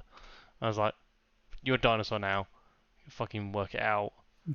And I was like, yeah. I was like, I'm just trying not to die, like by eating and drinking. That's what most animals do, Dave. Yeah, I know, but like They as just a spend most game, of their like time trying not I to die. thought Have you ever that seen was- That's have you ever all they seen care a about. squirrel? Have you ever seen a squirrel eat? They look like they're scared out of their fucking mind. Yeah. So yeah, it's maybe Squirrel Simulator would have been a bit more better. Yeah, I like Uh, it. Somebody sent me a video of somebody killing a squirrel in Baldur's Gate 3 this week on Discord. Said, Chinny, I think this game's for you. And it was just somebody killing a squirrel. I don't know what that says about me. I don't know.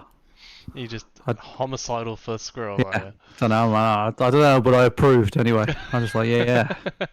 Sounds like my. This is the Isle is described as a dinosaur survival game, Yeah. MMO. Yeah. That's basically. I- Which is ironic because I went to the Isle of Man and it looked exactly like this. There was dinosaurs running around. So I know. yeah, the game premise seemed okay, but the reality of just being a wild animal surviving, like in real time. We've evolved beyond that for a reason, haven't we? Why are we taking a step backwards? Yeah. It's like Disneyland Paris. It sounds good, but when you go there, it's just, oh, this is fucking awful. Evolution is being able to refund that. That's what evolution is on Yeah. a credit card. Yeah. So yeah. So that was that. So I refunded it. So I've got 15 quid burning a hole in my pocket on Steam credit now. Yeah. Nice. Because you know. Get Dredge. Well, yeah. I might do it. I need to finish a game that I haven't played this week. Well, I have played it, but I haven't got much to talk about it because I haven't finished it yet. Which is Dave the Diver. Oh yes, I'm yeah. waiting for that to come on the old the old consoles. I think. Yeah. It's supposed to be coming to Switch. I've heard rumours. Which I want it on the bloody Game Pass, mate. That's where I want it. That's... Yeah. They're not leaving anything on the table. That'll be on Switch for sure. The other game I was going to talk about was Battlefield 2042. Mm-hmm. Ooh. I was playing some games with Neil last night, actually. I played it when it first came out, and I wasn't that impressed. Played it last night. Is this the latest one? I It's the can't latest keep up one. anymore. Yeah, Right. yeah, it's the latest one. Great. Okay. It's on Game Pass as well, through EA Access, I think it's called. Yeah, I think I've got that actually. Yeah. Yeah, it's a lot better than when it first came out. They've really nailed down the classes, the weapons, the actual upgrades to the weapons. I think they're on like season 6 or season 7 now of this, and even the maps themselves and the time to kill, TCK, has changed significantly enough that it's made me actually want to play it a lot. I was really impressed. Last night I played it for about 3 or 4 hours. It really made that much of a difference to it? They Yeah. changed it that much? Yeah, a lot of people are playing this now. I've heard about it. Yeah, a lot Yeah. of people are picking it up. When it was first picked up, you died too quickly. Certain classes were completely overpowered. They had a lot of balancing issues then. There was right? massive balance issues. It was basically Sniper Haven last time, where you were getting killed from across the map with somebody giving themselves infinite ammo and just had the best gun because all the guns were unlocked. They had the best gun with all the ammo and sniping infinitely across the map, and it was stupid. Like, Who would do such a thing? but they've actually locked it down now, so like the classes mean something, and you want to play your class. As was all the case with all battlefields. If you was an engineer, you were repairing you were repairing armor or armored vehicles. If you're a medic, you need to be running around healing people or medicing, reviving people. Yeah, it's made a massive difference. And I picked it up thinking I wasn't going to like it. I was going to play it like I had been done before, but actually I really enjoyed it.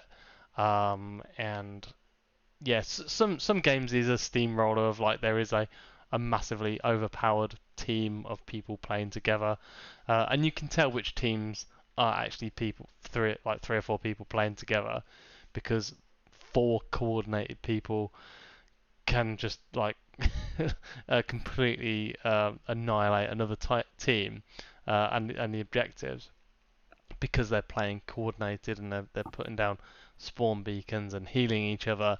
Um, uh, but me and Neil actually working together just as two in a team before, um, playing as different roles and supporting each other. We did really well. Like me and Neil are not the best players at all, nowhere near. But in our squad, like at the end of each round, you're told how your squad did, and we were like always like third, fourth, or fifth out of 16 teams.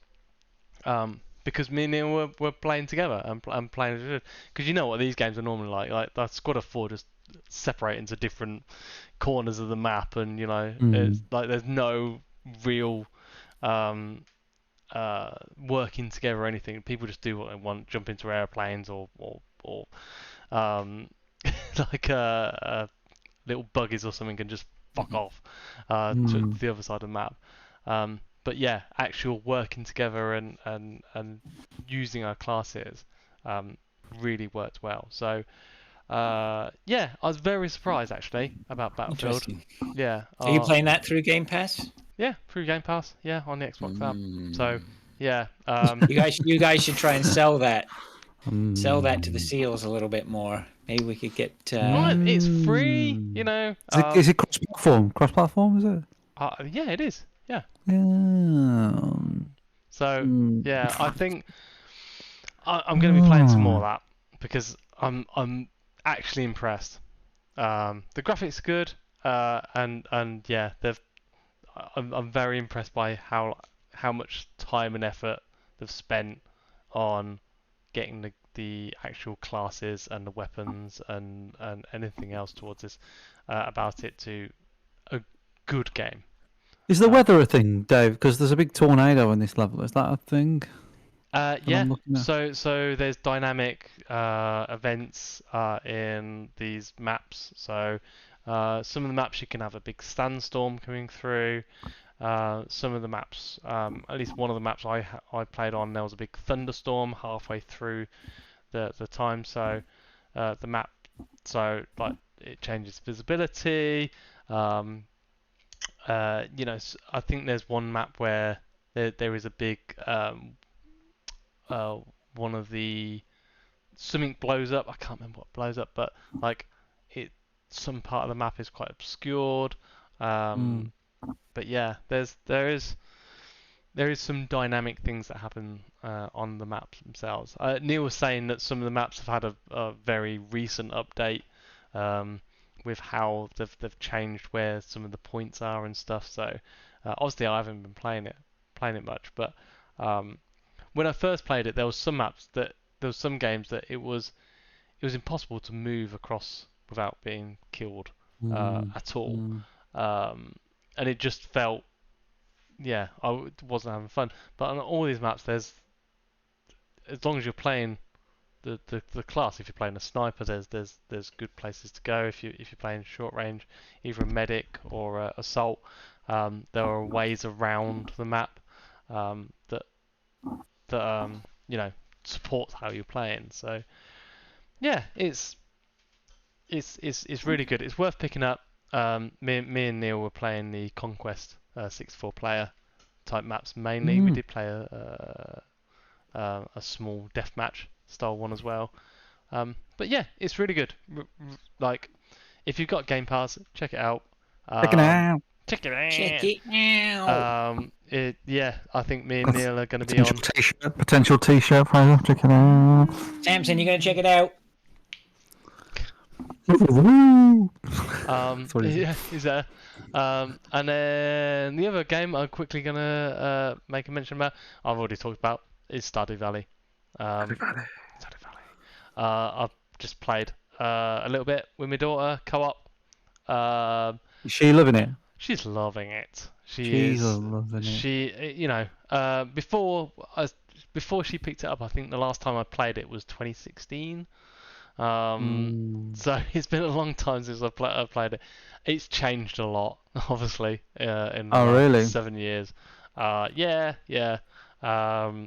Looks the fucking same to me, Dave. It looks the same. There's a lot of differences in the areas that you can go. Some of the people that are there. But what a lovely game. What a just a chill out and do whatever you want game. You don't care about progression. You just I don't know, watering your crops or go fishing or whatever you want to do. And the fact that I can play it with the daughter, while she's, we're just creating crops and earning money and doing stuff. Going through the mines, going further down, trying to work out how to create stuff. It's a lovely little game. Mhm. And obviously so, because they have made quite a lot of money from it. I expect. Yeah, it's just a bloke, isn't it? Yep. Yeah. No. It's just some bloke, man. That's what you should be doing in your spare time, making a Stardew Valley. Yeah. Yeah, just make a genre that just completely changed everything. Do it. Just do it. Yeah. No, it's a lovely game. I tried it, Dave. I tried it, and I was like, "Meet the blacksmith out there at the beach." And I went, "No, you meet the blacksmith down by the beach." See, what you want to do is wait 13 years and then get your little one to play on a computer. Little Mario. Yeah, little Mario. Little Mario, I love it. Yeah, no, because I played it for like 4 or 5 hours in 2016, and I was like, I was done. But now, I'm not killing anyone. Now the daughter's playing. I'm like, it's just a good excuse to spend time with the daughter and hit some rocks and walk some If she inevitably hates you as she gets older, just hold on to that little bit of. She still likes you a little bit. Yeah. Before she goes, Dad, go away. I don't want to talk to you anymore. And You're it's not all cool, over. Dad. You're not cool anymore. No, still watering the plants, like Dad, God, it's embarrassing. Do you want to play Stardew Valley? No, Dad. No. Yeah, that's it for me for game. Oh, I thought I'd done quite well. That's right. Yeah, you have. That's good stuff. Better than me. I'm gonna. Well, you know what? I'll go next, and then we'll get Mike to Yeah, Mum. get the finale there. I talk so much anyway, Fraser. You know what I mean. Mm-hmm. I've already talked enough about babies. No, you haven't. Yeah, Hunt. I played some more Hunt. Continue to play Hunt. No, the only thing I got to say about Hunt is that it continues to evolve. We continue to evolve strategies on it. I'm having a whale of a time still playing with the guys, mainly playing with Mark and Matt right now. But yeah, it's been great, and I'm really enjoying my solo play actually. Yeah, you're still doing it solo. Yeah, and I think the penny dropped a little bit to why I'm enjoying solo play so much, because this game is all about, for us anyway, is all about, how are you going to play. What kind of game? You've played it, Dave, so you know. Mike, if you've never played Hunt, you should play this with Marsh. You should go on some adventures with Marshy on this. You would Yeah, have a Marsh whale of a Marsh time. would enjoy this, I think. Yeah. And I think you enjoy it with somebody else. That's the big thing about it. And I think I've told you this before. Hmm. But when you play, when I play duos is great because you're very easy to get on the same page with your duo partner. How are we playing this? What's our strategy? What do we feel like playing? Are we going to play aggressive? Are we going to play conservative? Are we going for bounties? Are we going for kills? Are we going for just to play around in the environment and survive and get our hunters up to bigger levels? There's all sorts of different ways to play the game, which keeps it interesting all the time. When you play trios, it can go either you're all on. Occasionally we play trio games where we're all on the same page and you're working well and you're all in good positions and you're quite the unstoppable force and things are fantastic. That does not happen the majority of the time. I find with trios that the majority of the time it's like juggling cats and things go to hell in a handbasket very quickly. But at the same time, that can be fun as well. You can get into some, adventures. I think why I'm enjoying solo so much, and I really only enjoy solo really at the start of the day when I'm full of my energy levels are at their peak and I'm concentrating and I'm up for it. But I like solo because you can adjust your tactics on the fly. The environment changes very quickly in Hunt. All you need, you can be doing one thing, suddenly hunters turn up, or suddenly you realize there's a boss nearby, or suddenly there's a spare bounty at the bottom of the map. Things change, can change on a dime. And I like solo, I think, because you can adapt your strategy. Like so many times in solo, I'll be walking up to a compound and then something will happen. I'll just turn right back and just start walking away from it. I'm not feeling it. I know that there's two people there and they're super aggressive. Or maybe I keep going because I know there's one person, or I've heard a noise behind me. Somebody there's been shooting behind me south. Well, now I need to worry about that, right? Because staying alive can be pretty difficult. So you need to be on your guard all the time. Anyway, God knows how often I'll keep talking about Hunt. We're in the early days here. We're only at around about 1,800 hours, so we haven't even scratched the surface yet, I don't think. Love it. Continue to play it. And hopefully we'll see some more people out there in the bayou. Maybe Dave will come back too. I haven't seen you for a while out there, Dave. I keep going to jump in, but there's 3 people in the squad already. I'm like, yeah. Well, there'll be Is that only 3 people? Maximum 3. Yeah. Oh, okay. Yeah, 1, 2, or 3. So, it's still great. The event's finished, so we're back to normal Hunt right now, which is nice.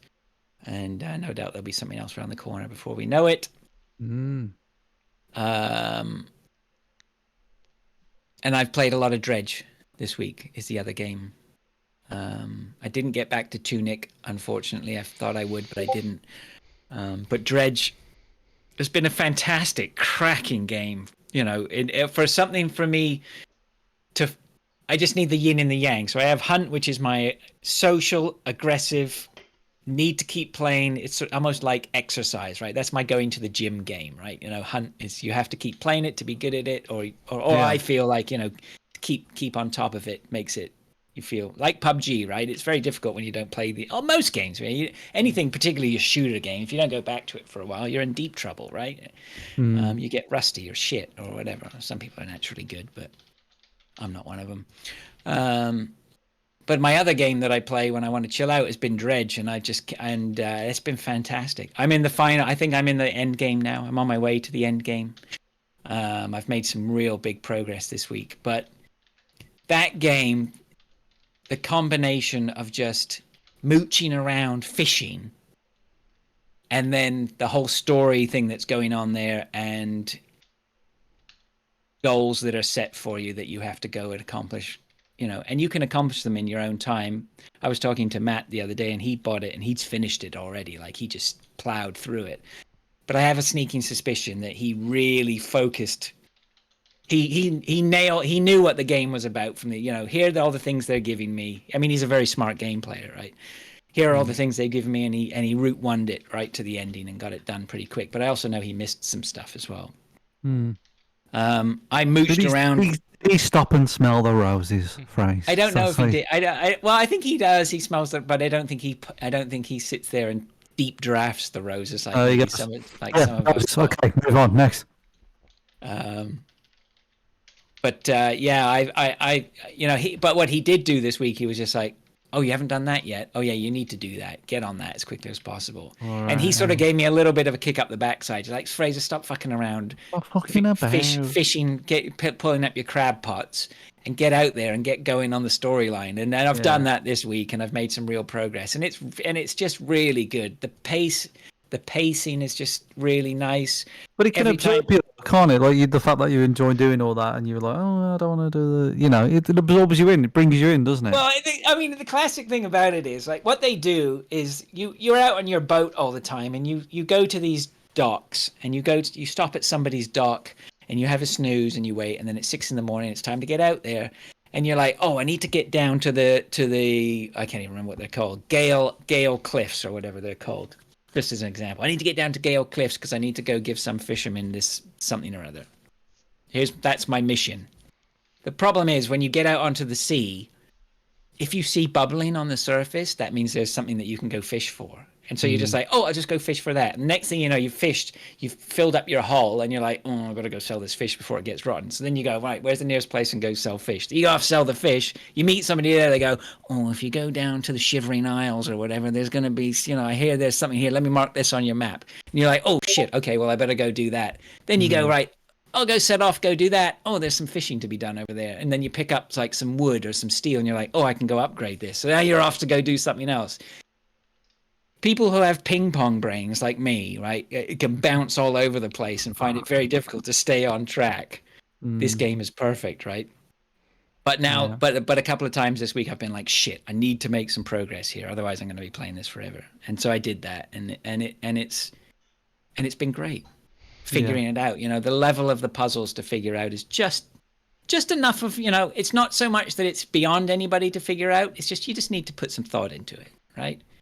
Not like other games where they're fucking rock hard and figuring stuff out. This one is just there was a point, wasn't there, where we were bombarded with puzzle, what was the first person puzzle games on the Xbox or whatever. The Witness and stuff like that. All that shit, there, sooner or later something would break you and you just go, fuck this, I can't do this.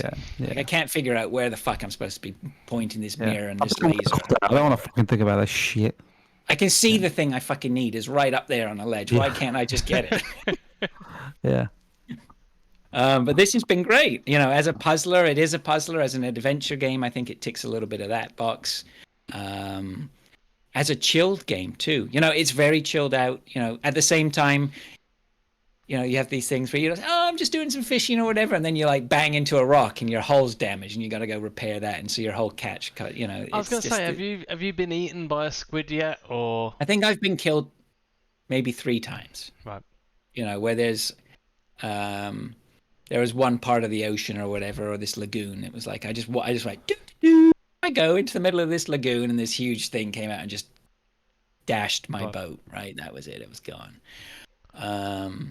So I didn't do that again. It turns out that's a massive part of the storyline, being able to fish there, right? Right. Just blumbered into. And I just went, oh, I can go across there. That looks like a shorter distance. Why, surely everyone should use this shipping route. But yeah, it's great. I can't speak. It's been fantastic. I've loved it. It's highly recommended. I'm not sure if it's only on PC. I didn't check that. I believe it might be. But it's been great. So yeah, that's all I've been up to. I highly recommend that. Dredge. Yeah, should be finished soon. But that's all I got. How many hours have you put into it? I reckon I'm probably a good 20 or 30 hours into it. What the hell? That's a game. Yeah, I think so. And And I'm probably going to put in, I would say, maybe 30 to 40% more than I could have probably done it 30 to 40% quicker. Yeah, I reckon I've mooched around a bit. And you looked Wind Waker, and this is giving me Wind Waker vibes. You know what? That's a fair shout. That's a fair shout. If you like the open sea bits on Wind Waker. Yeah, and the little bubbles coming up from the sea, and you're like, ooh, Oh What's yeah, new? that's right. Because you have your dredging crane, right, in Wind Waker. Yeah. Yeah. That's right. Yep. What secrets Yep. are going to be revealed? So Mm. yeah, it's good. Mike. Right, I'm ashamed. I'm ashamed of myself here. All right. Playing a game called Arcade Paradise. Oh, I know it. Yes, I've played that. Problem is, I've been playing a little bit too much of it. Have you? Questioning my life choices again. You know, the games like Power Wash Simulator. You know, I would Ain't no power washer gonna wash off that stink. I would rather be watching. I'd rather get caught watching like proper weird midget porn than being caught playing this. Do you know what I mean? Like, I'm worried that Tara's going to come up the stairs and be like, "What's this? Why are you doing the laundry in a video game? Why What are the you doing fuck laundry? are you doing?" And I go, "But there's an arcade in the back, and you're supposed to."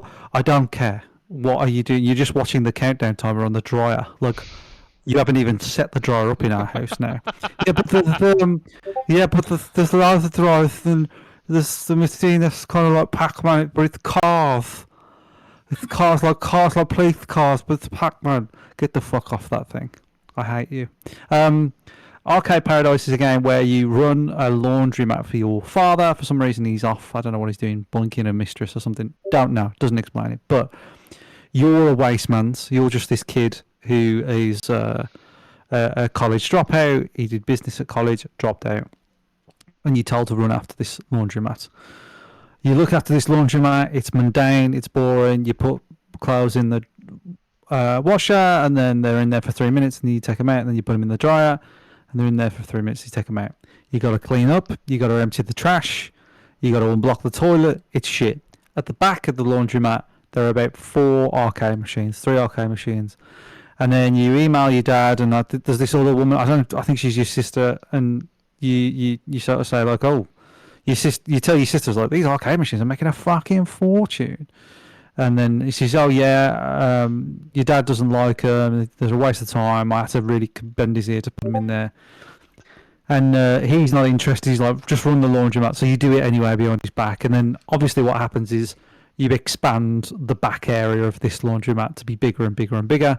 And then eventually you shrink the part of the laundromat. So that's where I am now. So yeah, I'm at the. I've been playing too much of this game. We played this we have a feature on our podcast at theveterangamers.co.uk. You should check it out. It's called Play My Game Bitch, which is we pick a game every week to play for about an hour or so, and we give it like a thumbs up, thumbs down sort of thing. And we played that for this, and I remember saying last week, and I'm not sure about it. I thought this is a lot more boring than I thought it would be. And I was correct. This is really boring. This game's boring as fuck. All right, I can't stop playing it. It's just interesting enough, you know. So and you can actually play all the arcade machines in the back. So there's like a Pac-Man copy. There is like a match 3 thing. And then sooner or later you get to play you get a pool table. I got a pool table. Ooh. Which is fucking awful. Like playing that, I'm like, this is awful. There's like a Pong rip-off and all sorts of. There's loads of arcade games. Some of them are really good. Some of them are like, you know what, this is all right. You know, like I've got laundry to do, and I just want to keep playing this thing. And that's kind of the design of the game. Is that there's a few sort of funny things that are going on here. Like these games are sort of good enough that they distract you.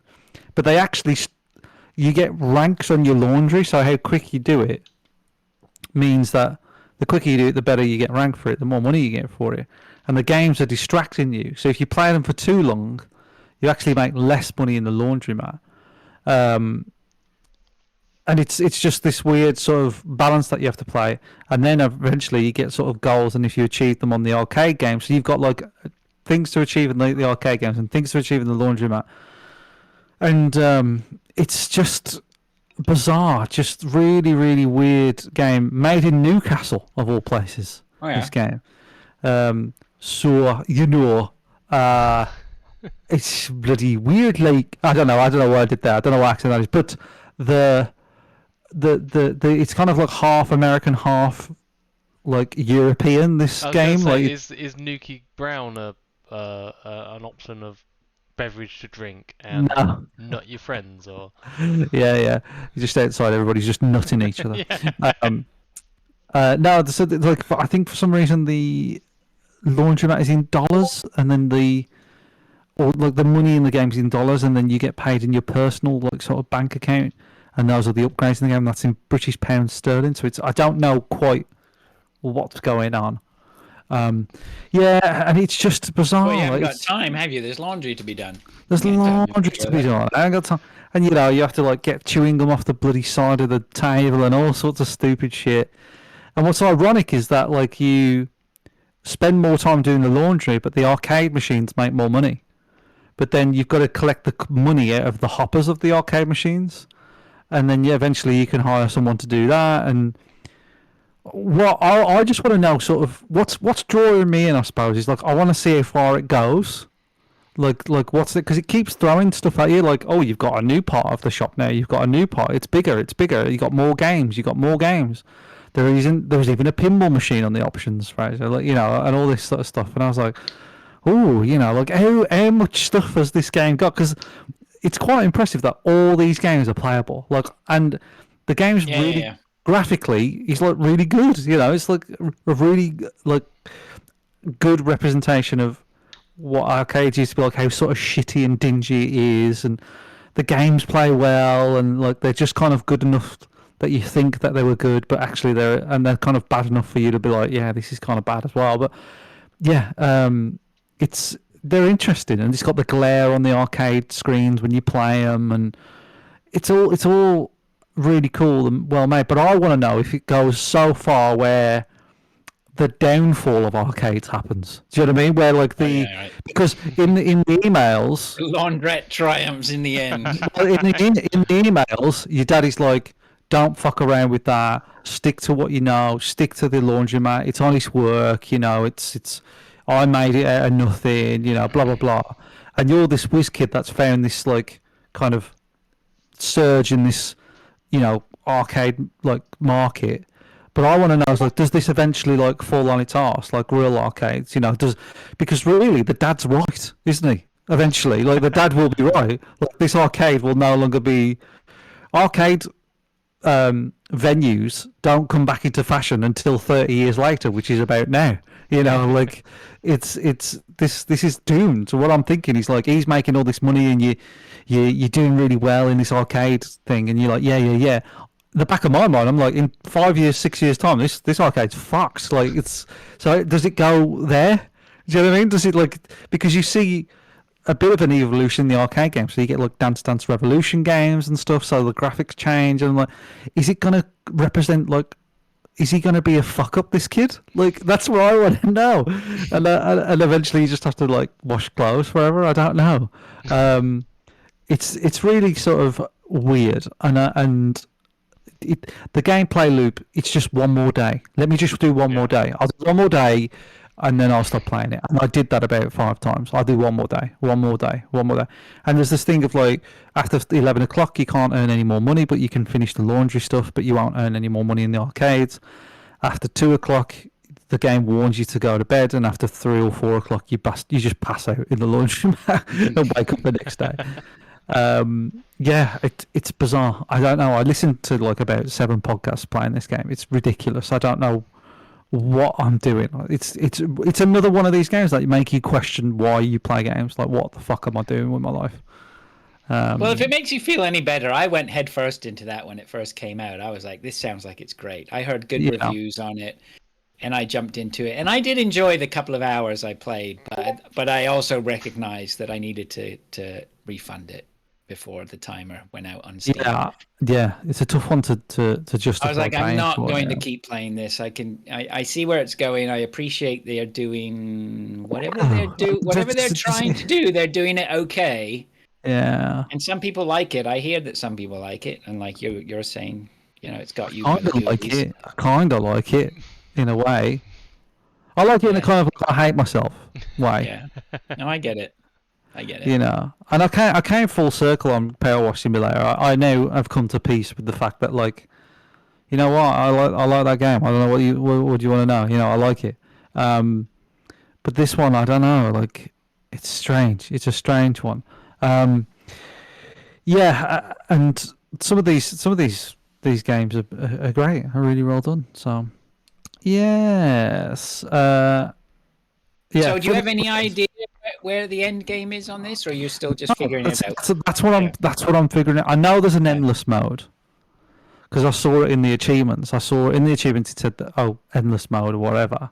Which you don't really want, do you? No, but which tells me that there's an end. There's got to be an end. Right, yeah. This is mode. So what happens? Does he just become like this, like absolute? Does he kill himself because like the arcade right there or something?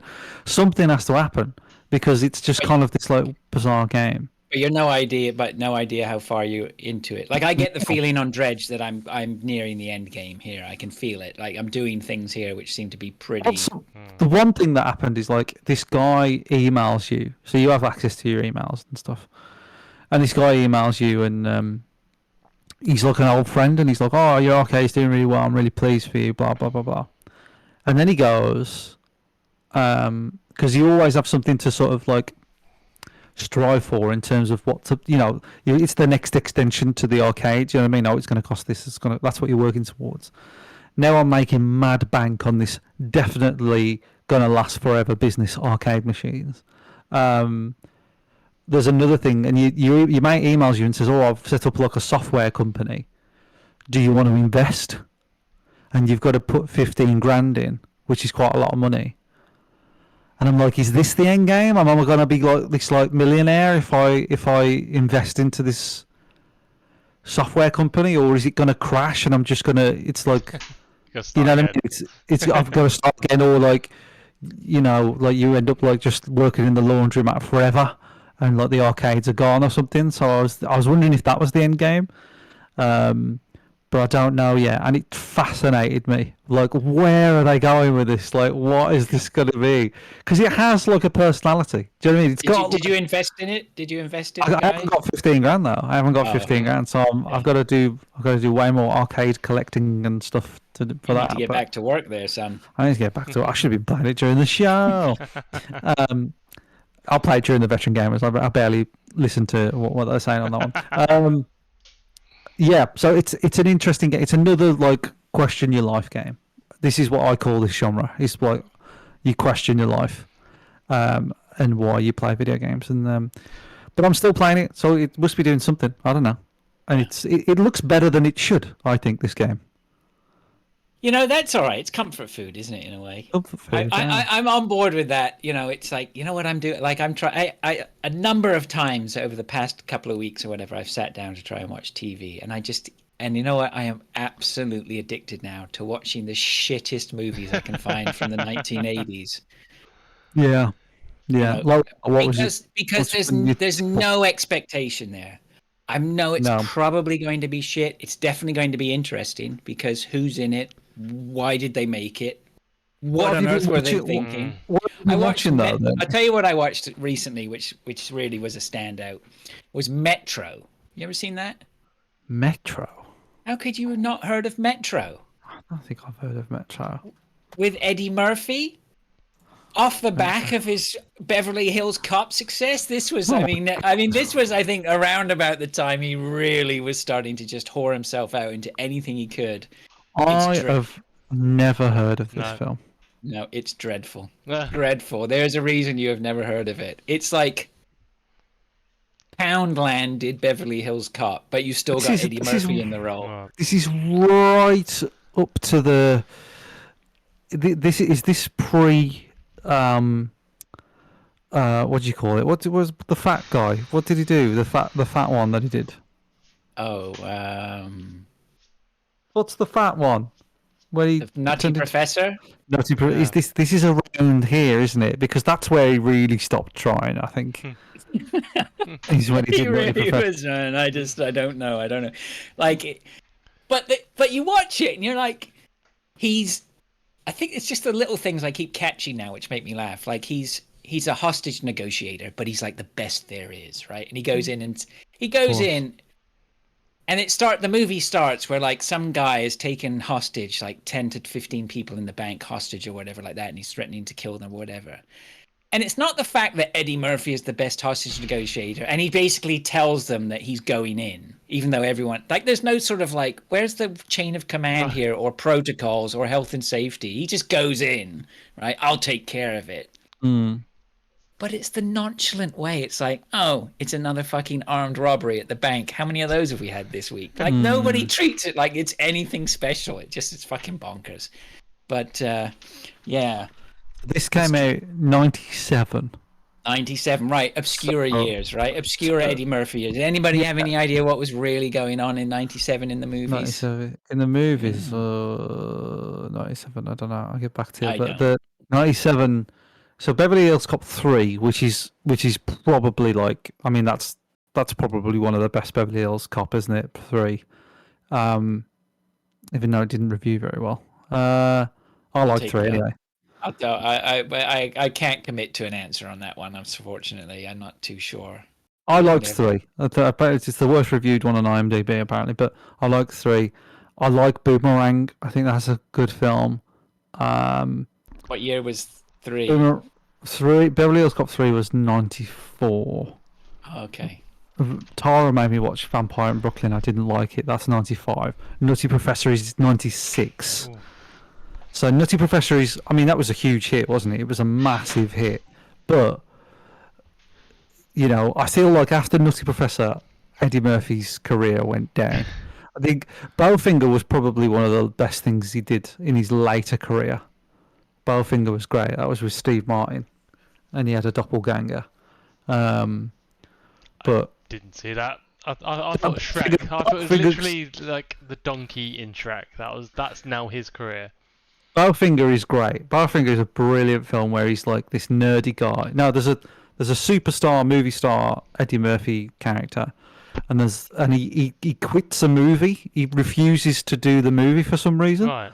So rather than like pay him out and say no, like we'll pay you loads of money and do it, they find a doppelganger of the movie star, which is also played by Eddie Murphy. Right.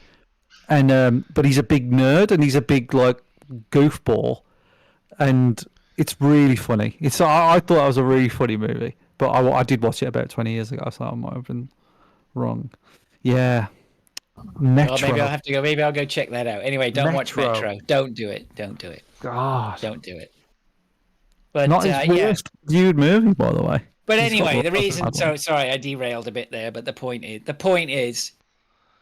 Why did you watch it? Why did you?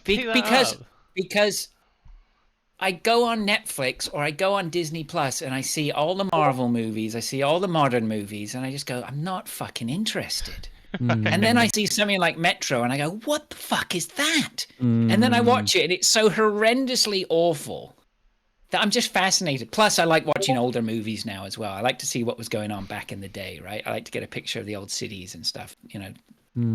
Even though this wasn't that. I mean, like, let's face it. When was that? 97, you said? 97, yeah. Long time ago now. Titanic was 97. So when you said no movies was happening in 1997, I like that. Movies in 1997. Saying that, Eddie Murphy was the voice of Mushu in Mulan.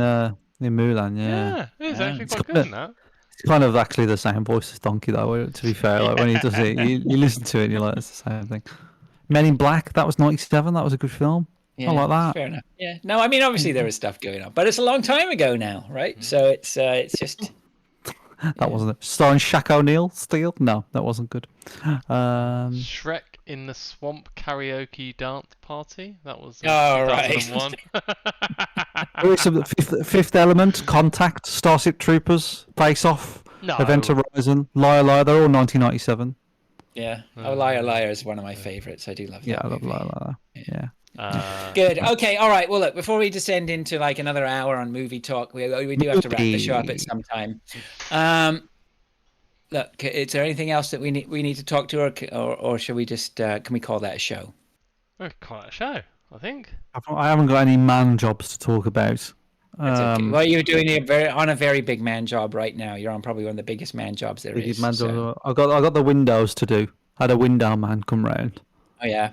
this is the problem with. All right, I know you want to go and you want to like take a poo or whatever, but this house, all right, every window in this house is single glazed. Right. Mm. It's a Victorian house. This house is older than my dad, right? This is the classic British cold to your bones house, is it? Yeah, yeah. And these windows, see these windows behind me? See those You windows haven't done a behind me? winter in there yet, have you? Well, I moved in Feb, and it was fucking that's cold winter. then. All Yeah, right, that's miserable. Those are those windows behind me. those are the what I call the paint your walls red months in England. Yeah, those windows behind me, I think are original windows. I think. Right. Right. So they're old, and I have to have this debate of like, I think I've just got to get rid of them. Because it's just crazy how, and they're not that special. Those windows, they've just got lead backing cross thing, but the ones downstairs on the front of the house, some of them are stained glass windows. Right. Beautiful windows. Can't get rid of them. They're just too nice. Right. So then I have to have like glazing behind it. Secondary glazing, yeah. So like I was like, man. So I rang up my window guy and I said, "Can you do this?" And he was like, "Yeah, I can do that. I can do that." And then in my hallway, I've got this fucking massive stained window, and he looked at it and he went, "I won't even touch that thing." All right, there's no way, and it's like however old, like 100 years old or whatever. And he says, "There's no way I'm going to touch that thing. You cannot take that out. There's no way." And it's just, and he says, "If that breaks, like that's going to cost you a fortune." I was like, "Fucking hell!" Yeah. Nice. So brilliant. Yeah. You so know, basically- there's a wood block going through that at some point. Yeah. So I've basically got a window in my house which anybody could walk up my drive and smash. So if anybody finds out where I live listening to this, they could just easily ruin my life. And I've got this thing in my house that anybody could smash at any point, and that I always have to be like, "Oh my god, I hope no one smashes that." And if I've got to give the dad talk, haven't I, to my child, going like, "If you ever fucking smash that thing." Good luck with that. So yeah, that's my housework, manly stuff that like I like to talk about on this show. Is like the windows I got to get done. So That's such a bloke thing to worry about, I think.